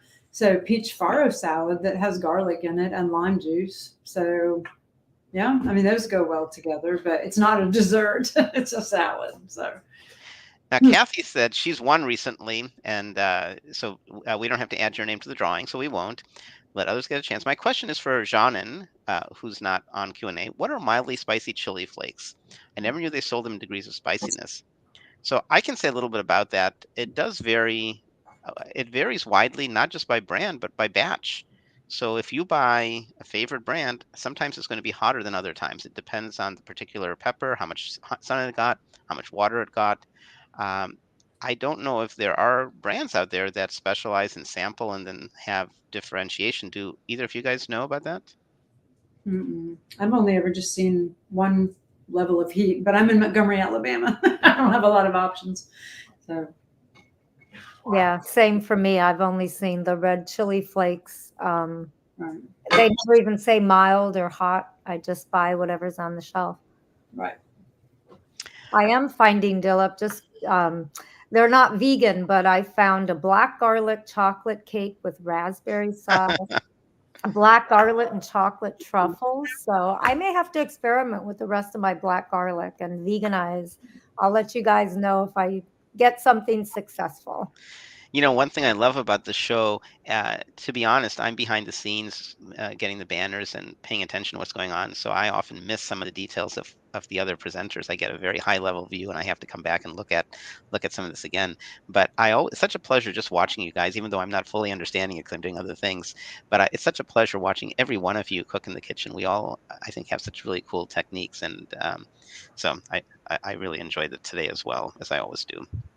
Okay, there's some more questions. I have a question for you, Carolyn, in terms of devices. So I really enjoyed getting to visit your kitchen recently. That was really fun.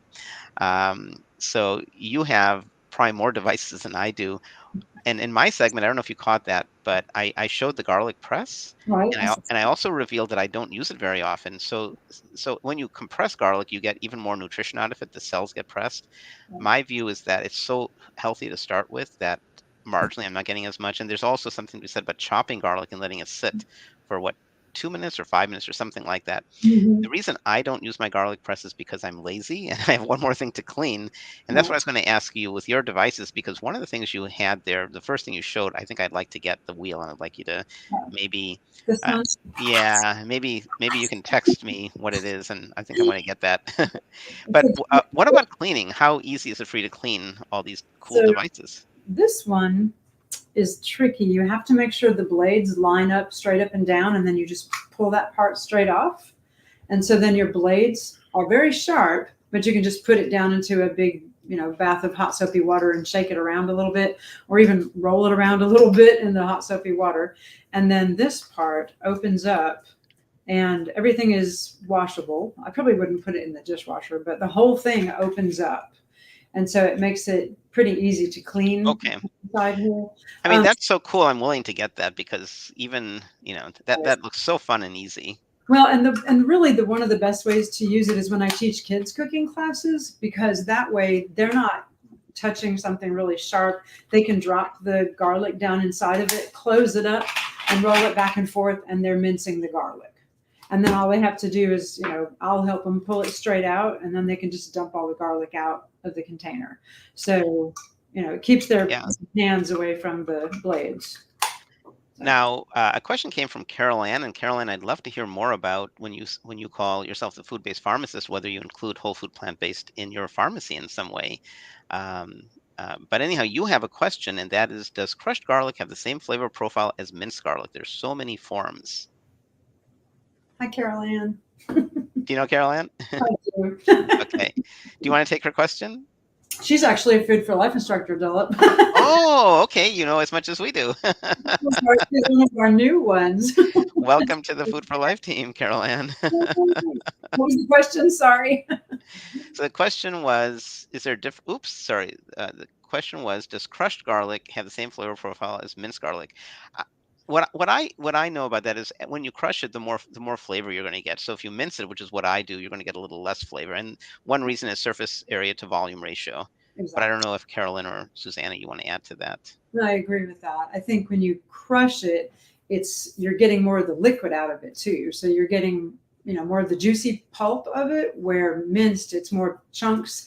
Although, I mean, I think it depends on what you're trying to do with it. So if you're trying to make it into a sauce, you may want much smaller pieces to spread throughout the sauce. Well, and Kathy's offering the opposite. She's saying the finer you chop it, she's heard that the less strong the flavor is. So I found the opposite. I think that as you crush it, you're going to get more flavor, and as you make it more fine, you're going to get more surface area. So I think I heard what Kathy said, that the more it is the finer chop, the less strong it will be. It's interesting. I wonder why, because you'd have more surface area, so you should have more flavor, should encompass more of your tongue. Right. I'll have to look it up. I think I'll have to try and experiment. Make my sauce with yeast and make it crushed. I don't know. It's really garlicky either way. So. Can't have enough garlic as far as I'm concerned. Exactly. Yeah, I know growing up, my mom wouldn't use garlic or onion. She'd be willing to have onion in her cooking, but she could cut it, but she'd ask me, would I mind cutting the onion? But she really avoided the garlic. And so what people from India in particular who avoid onions and garlic, they often use as a stronger flavoring something called asafoetida powder, which is hard to spell and hard to pronounce. I know it as hing, Hing. That's what my mom would call it. So hing is a Ayurvedic spice which is used instead of garlic or onions. Lisa, good to see you. So Lisa has asked, how long in general can homemade mayo stay in the refrigerator? I make a jalapeno ranch dressing and never know how long I can eat it. Carolyn, you're an expert at this kind of thing. What would you say? Yeah, usually I find that making homemade mayo, things like that, don't last longer than about 4 or 5 days. Because there's no preservatives, there's really, unless you're adding a lot of vinegar, and if it has a lot of vinegar in it, it will last a little bit longer.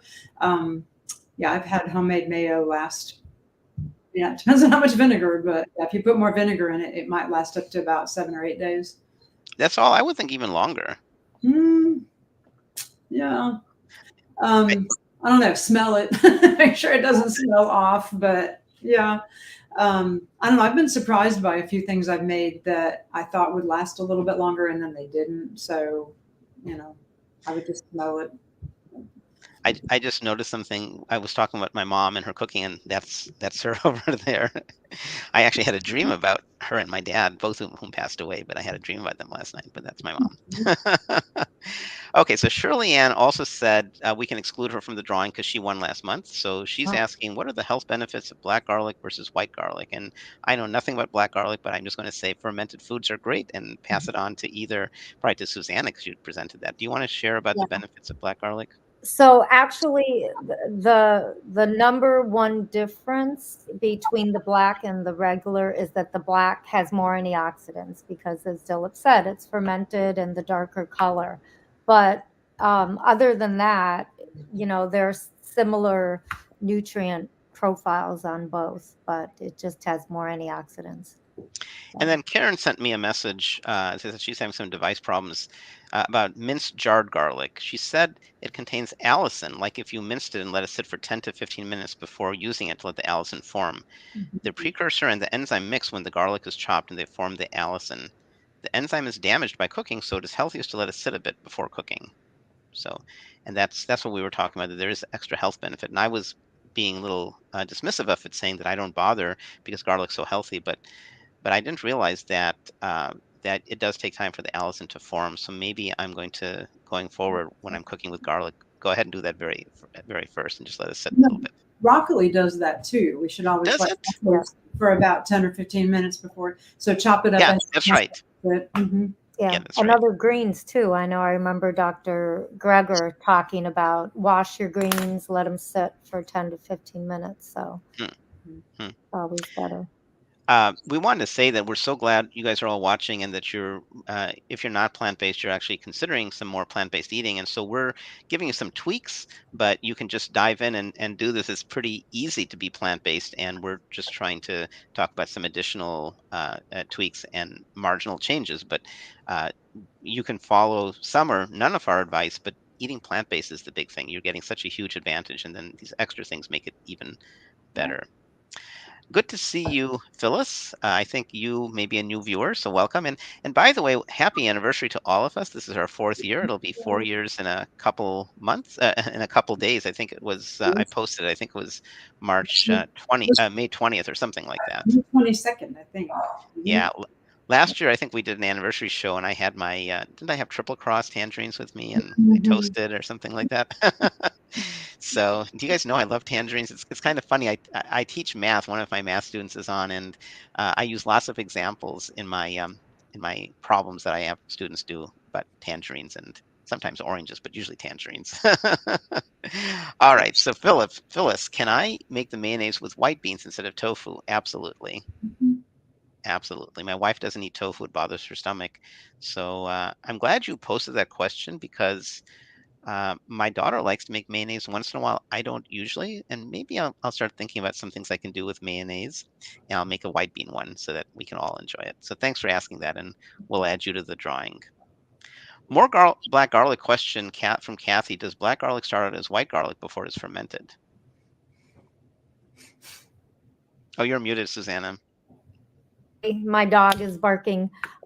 Yes, black garlic is white, regular garlic. That's, like I said, it's been heated, put in a warm environment with high humidity, up to 80% humidity for a couple weeks. So I just saw, again, you can put it in a dehydrator and make your own if you want. If you're so ambitious to do that, I think it might be an interesting experiment. Cool. Cody, I have a question for you. I loved everybody's recipes. So, did you want to talk a little bit about types of pasta? I tend to use a whole wheat pasta or a brown rice pasta. And sometimes a lentil pasta. For some reason, my family doesn't like. There's this black edamame pasta or green one that I love. It just tastes so good. I like it plain, but my wife and daughter don't like it, so I don't get it very often. But did you want to talk a little bit about kinds of pasta that would go well with your recipe? Yeah, I think any kind of pasta would go well with it. It just depends on your personal preference. Whole grain pasta is a great choice. But if you're gluten free, of course, you can't do that. Or I mean, like, whole wheat, whole grain. You have to watch the gluten. So there are different kinds. You said there's like lentil. I've seen red lentil. I think I've seen Chickpea. yeah, Chickpea. yeah, yeah. Go ahead, Dillip.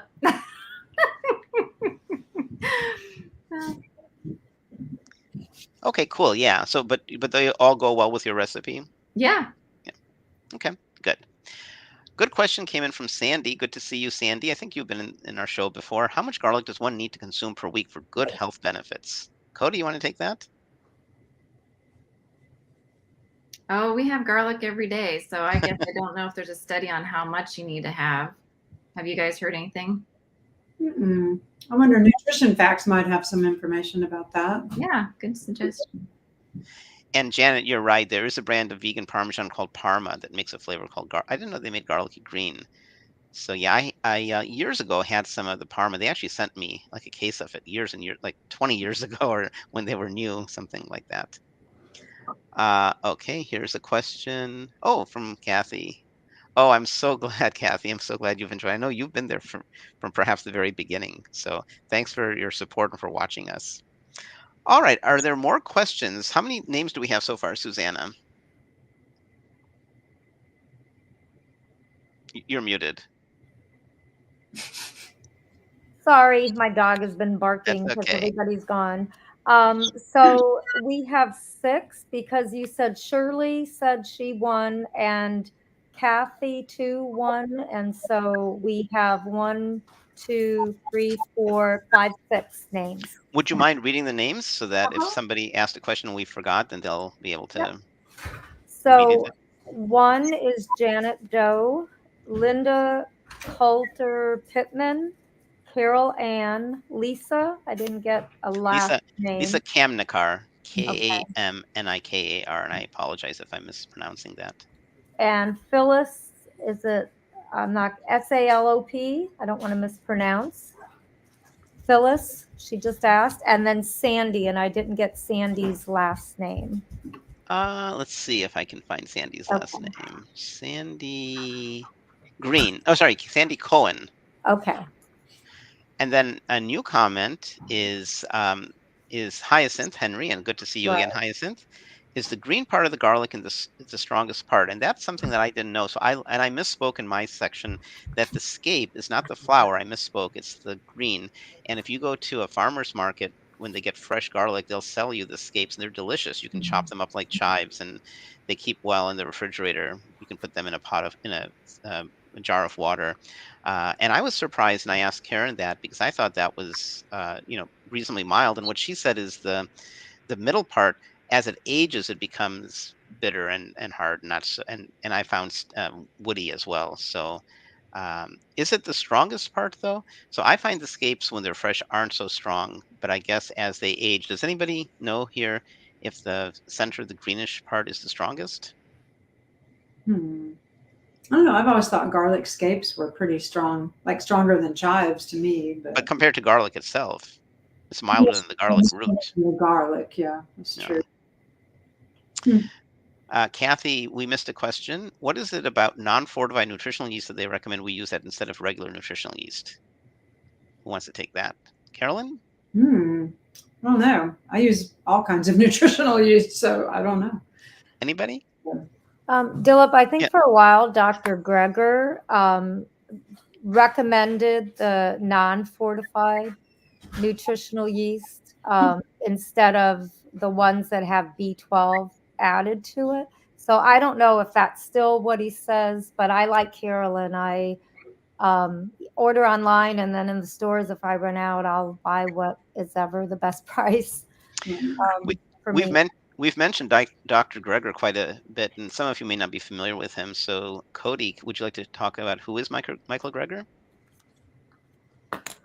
Yeah, so he's a physician and he does nutritionfacts.org. And so he really pulls in the research about the whatever topic it is. So I'm sure like garlic, you could search garlic in a search engine there and it would come up with all his little talks on garlic. So any kind of food topic, he's got a lot of research on. He really pulls that in and is very entertaining as he does it. So he's a great resource as well. So. Very strongly evidence-based, as are we. I guess we should make a comment about who we are in the Food for Life program. So, Carolyn, do you want to tell everybody what the Food for Life program is from Physicians Committee? Sure. Food for Life is the teaching wing, basically, of the Physicians Committee for Responsible Medicine. We've been around, Physicians Committee's been around for over 40 years. The Food for Life program's been around for about 20. Right now, I think we have, last I saw, 406 of us. We're in 23 different countries. So kind of all over the place. They just put out a new impact statement for 2023, which has a lot of that really good information in it. But I think last year, over 17,000 people attended Food for Life programs across throughout the world. So we impacted over 17, it was like 17,800 something people attended Food for Life classes last year. All of us have been trained through the Physicians Committee for Responsible Medicine. It used to be we had to go in person for training in Washington, D.C. Back when Dilip did it, when I did it. I think Cody too, you did yours in person. And Susanna, you probably did yours in person as well. But I think now they're doing it because of the pandemic. They started doing all the training on Zoom, and they stretched it out over like 8 or 12 weeks or something instead of like one intensive crazy week that we did. So, but yeah, it's a really great program. And I, like Dilip has said many times, I know that if there's a Food for Life instructor in another city and I have a friend in that city, you know, I can say, hey, contact that Food for Life instructor in your city and they can help you. Unconditionally, we know that they do such a great job picking us. Right. So we all know about food, nutrition, plant-based eating. We know about how to prepare the food as well. So I think, so I'd like to say we're a great asset, and I'd encourage everybody to look at fflclasses.org and see if you can find a local instructor, or many people do classes online, and you can take classes online. And we're strongly evidence-based, so highly recommend our classes, obviously. And Kathy, yeah, you're right. I wish there were more physicians. So maybe Cody can take a moment and talk about, she's a member of ACLM. I'm an affiliate as well. And ACLM, and of course, Carolyn's husband is a board certified. So Cody, and then Carolyn as well. Do you want to talk a little bit about ACLM and how that's a resource for physicians and allied health professionals? You want me to talk or Carolyn? Sure. Carolyn can pick up after that. Okay, so ACLM is the American College of Lifestyle Medicine. So they promote a whole food plant-based diet for disease prevention, treatment, and reversal. And so they got a lot of physicians that are members, nurses, a lot of healthcare providers, registered dietitians, and they're growing so fast. So I really suggest that if you're interested in looking more into it, you can go to lifestylemedicine.org. They have a conference every year. This year's their 20th anniversary. And I think this year it's in Orlando, Florida. So, and yeah, so they got a lot of great resources. I'm trying to go, what else? It's just a great organization to be involved with. So they're really looking to educate other healthcare providers in the country. So. And so if you have a doctor, you might encourage them to look into it. You can also come to pcrm.org. We have lots of resources for waiting rooms and all. And we have lots of continuing medical education credit classes. Cody, Carolyn, and I presented on a cruise. Maybe Carolyn, when I turn over to you in a second, you can talk about that cruise. And that cruise doesn't offer CME credits, but Sandy Pukel's cruise does, which Cody and I presented on. So there's lots of CME, continuing medical education opportunities, which do talk about nutrition. PCRM has developed a curriculum for medical schools, which is available for free. So But Carolyn, tell us more about ACLM, and you're very involved because your husband is board certified. Right. I'm a member of ACLM too because I'm a certified health and wellness coach. And so health and wellness coaching is integral to ACLM's approach to things. So in addition to nutrition, they focus on what they call the 6 pillars. And nutrition is one of those pillars, but the other ones are adequate sleep, exercise, avoiding risky substances, social connection, more of like a mental health kind of approach to things too. So they really do like an all-encompassing approach. I'm thinking, what's the other one, Cody? There's 6: nutrition, sleep, exercise, social connection, avoiding risky substances. Meaningfulness or art or something like that. Hang on. Social connection, but it's different than that. It's like mental health and wellness, basically. So it's funny because as you were talking, Hyacinth asked, "Are you guys all coaches?" I know a fabulous coach in Montgomery, Alabama. All of us aren't, but you are, Carolyn, and I don't think Susanna or Cody are, but you are. Did you want to take a moment and tell us what is a coach? sure. Oh, sir, hi, Sarai. Sarai is. I was honored to get to to help make the film Code Blue, which features the story of Sarai Stanstic, and so Sarai is saying that stress management is the last one. Good to Sure. see you, Sarai. I knew it was something mental health related, stress management. Thank you. Right. So yes, health and wellness coaching is really a mental health approach to health and wellness. I think a lot of people misconstrue what I do as a health and wellness coach with a personal trainer, which I don't go into the gym with people and tell them what to do. Health and wellness coaches help you figure out what your wellness vision is and what your goals are and how you can get there. And so it is very much directed by the client, not by the coach. Okay, I think we'll do the giveaway. Let me just put up here. If you win, where's the little? If you win, maybe Cody, could you post if people win, they should email Dilip at SoManyCooks.com and Karen at SoManyCooks.com, and then we'll get you your prize. So, Susanna, would you read the list and let's make sure that's the final list and make sure Yep. there's no other questions? So we have Janet Doe, Linda Pittman, Carol Ann, Lisa. I don't remember what name you Is that said. I wrote it. Car. Yes. Lisa Kamnikar, Kamnikar, Kamnikar? Yeah.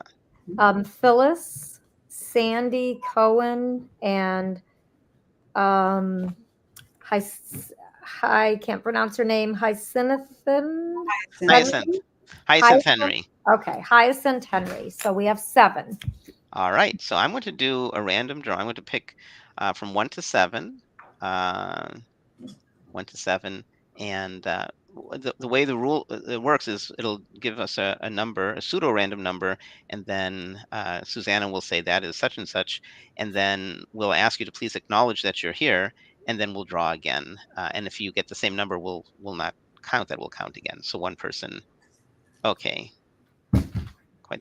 Oh, excellent, Kamnikar. Okay, good. So good. All right. So let's do the drawing. So 1 to 7, the first winner. And what should we give away first? The magazine subscription or the garlic press? Does anybody have a press? Garlic press. Okay.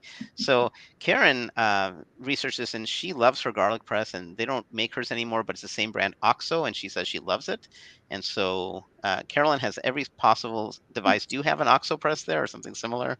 I think the garlic roller is OXO. You know, we should have thought about the garlic roller for a prize. Actually, this is OXO too. It's got the Yeah. Is the garlic roller available on Amazon? Because that's where Karen. Tell you what, let me make a quick decision. I'll let Karen know. Let's do 3 drawings, and let's give away. So, Carolyn, would you please text me the details, and Karen about that? Let's give that away too. I think that'd be really cool. All right. So that'll be our bonus. Let's first do the garlic press and the magazine subscription, and then we'll do a third one. Does that sound good to you guys? Mm-hmm. Okay. All right. So the first winner for the garlic press is number 3. And Who's that number 3? is Carol Ann. Carol Ann, congratulations.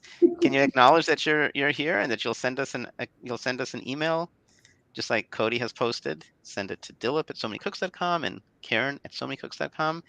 And thank you, Janet.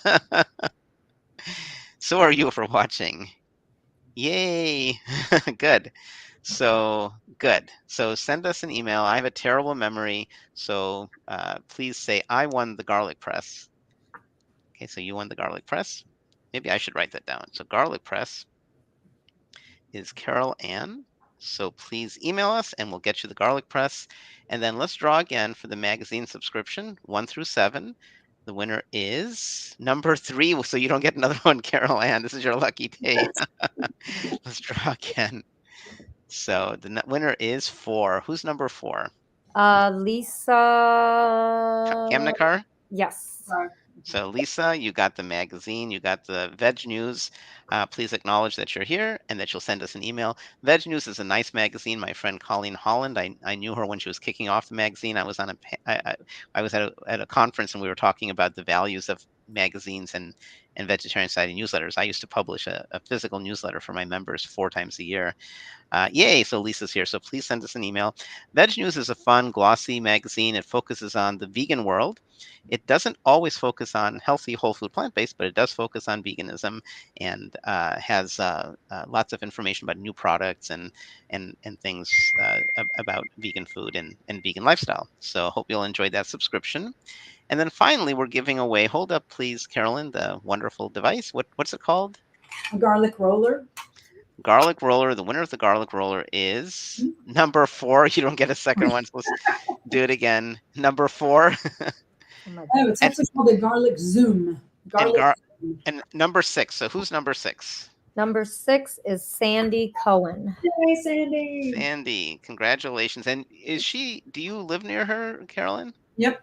So we can even get it to you to give to her. So that's the garlic. What's it called? Garlic roller? Garlic zoom.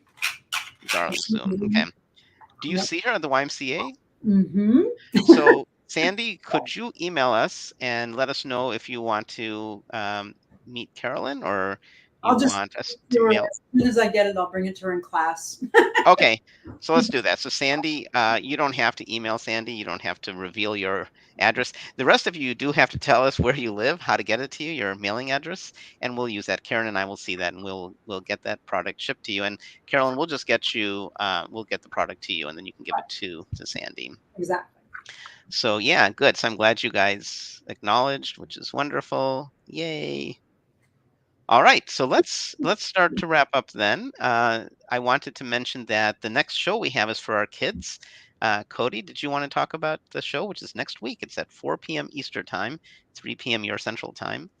So many kids in the kitchen. So tell us what is So Many Kids in the Kitchen and what are they doing?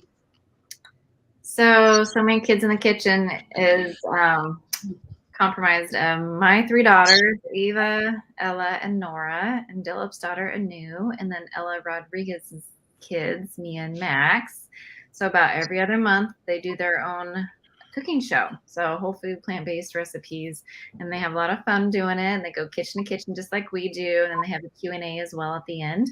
And we have giveaways as well, which is a lot of fun. And let's see, it's next week already, and it's going to be sauces. So please join us. We'd love to have you. I know my daughter Anu makes a fabulous pesto sauce with no oil. It's not a no-fat pesto sauce because she uses some nuts, but I love her pesto sauce. I occasionally make pesto, but I prefer hers. Hers is really good. So I'm looking forward to that. And she makes this very chunky pesto, and then we put it on pasta and on bread and sandwiches and vegetables. It's really quite good. So that's what she'll be making. And they've been around for almost 4 years. They started August of 2020, I guess. So too bad, Carolyn, that Molly wasn't much younger because she could have been part of the crew. And you too, Susanna. Too bad your kids aren't younger. They could have been part of the crew too. We haven't decided yet for our next shows. We're kicking around a couple ideas. One idea, thanks Valerie. One idea is a mango show, right? We were talking about mangoes, and what were the other ideas we were talking about? Strawberries, mangoes, strawberries. Trying to think of what else. Watermelon probably won't be in season really yet in mid-June. In July it would be, but yeah, mango sounds good. But Yeah, and I think Carolyn, you and I were talking about mango. If we do end up, was it you or maybe it was Cody, you and me? But no, it was you, Cody. We were talking about mango, and I was saying that I make a really good gazpacho, and I could do that. Or, I haven't made it, but it would be easy to make a mango salsa. Mm. That would be good. I Yeah, I make a mango lassi that I love. I do too. I I'm do sure too. you do. I like mine too. So yeah, it's really Did, good. did I bring, when I visited you in Alabama, did I bring you some of my homemade yogurt? Nope, I don't think so. I didn't? Mm-mm. Hmm. Mm. It was cold enough in Alabama, then it would have lasted. In the call. I brought, yeah. Well, Linda suggesting something with rhubarb. It's funny you would say that because I just bought some rhubarb a couple days ago, and I'm going to do something fun with rhubarb.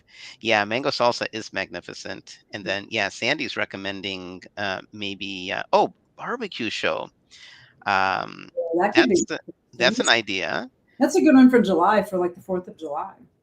The thing about, and Sandy's recommending peaches, the thing about barbecue is we could do it. This is an area I have zero expertise. I don't like the flavor of barbecue. I don't know anything about barbecue.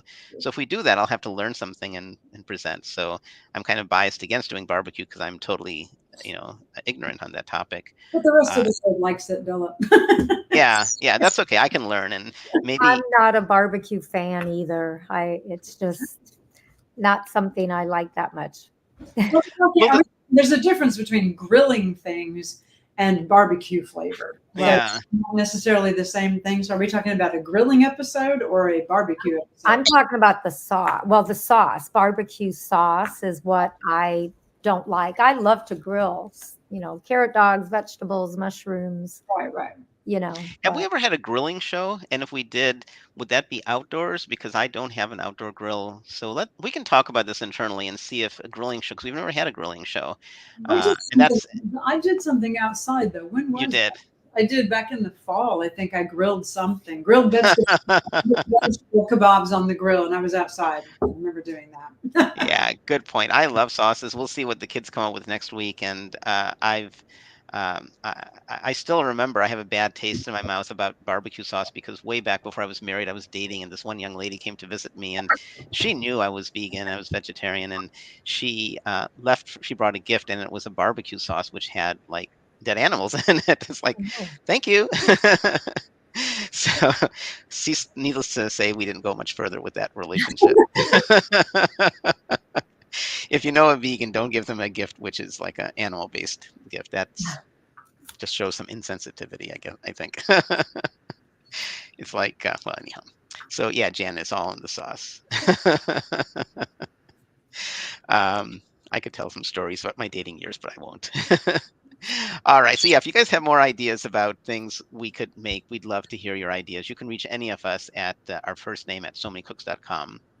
So I think it's probably going to be a mango show coming up. The only problem with mango show is it's such a dessert food that I was telling you, Cody, that in addition to salsa, I could experiment with maybe a savory mango dish on top of pasta or something like that, and see how that comes out. I've done things kind of like that.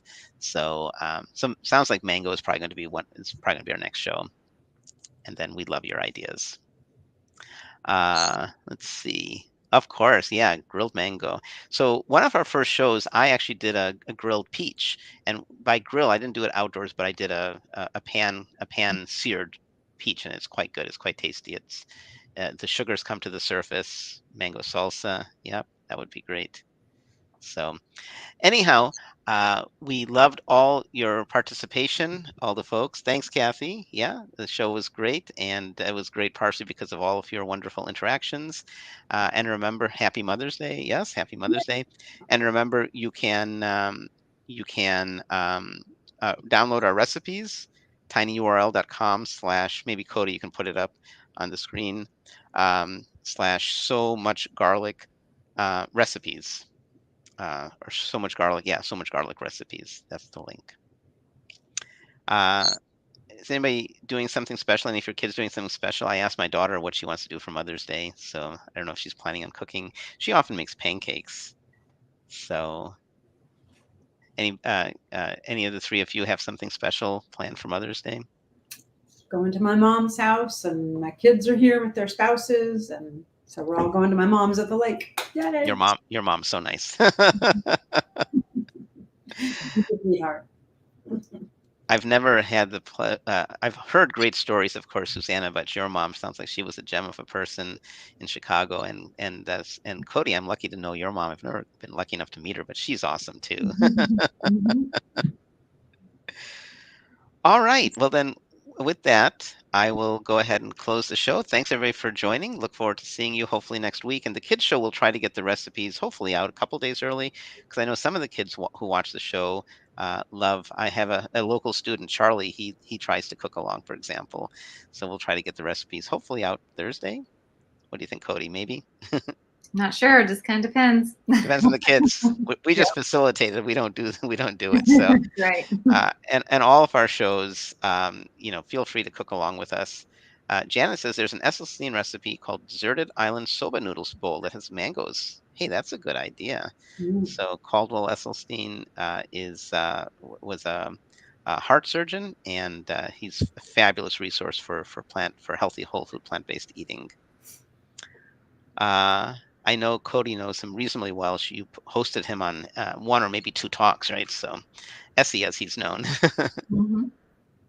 He's in our film Code Blue, as well as many others. All right. Thanks for watching the show. We look forward to seeing you guys again, and keep on cooking. Bye. Bye. So many cooks in the kitchen, so many recipes to share. So many cooks in the kitchen with meals for you to prepare. We've got fruits and grains, veggies and beans, more healthy food than you've ever seen.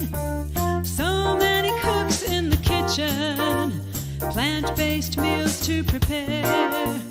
So many cooks in the kitchen with ideas we're happy to share.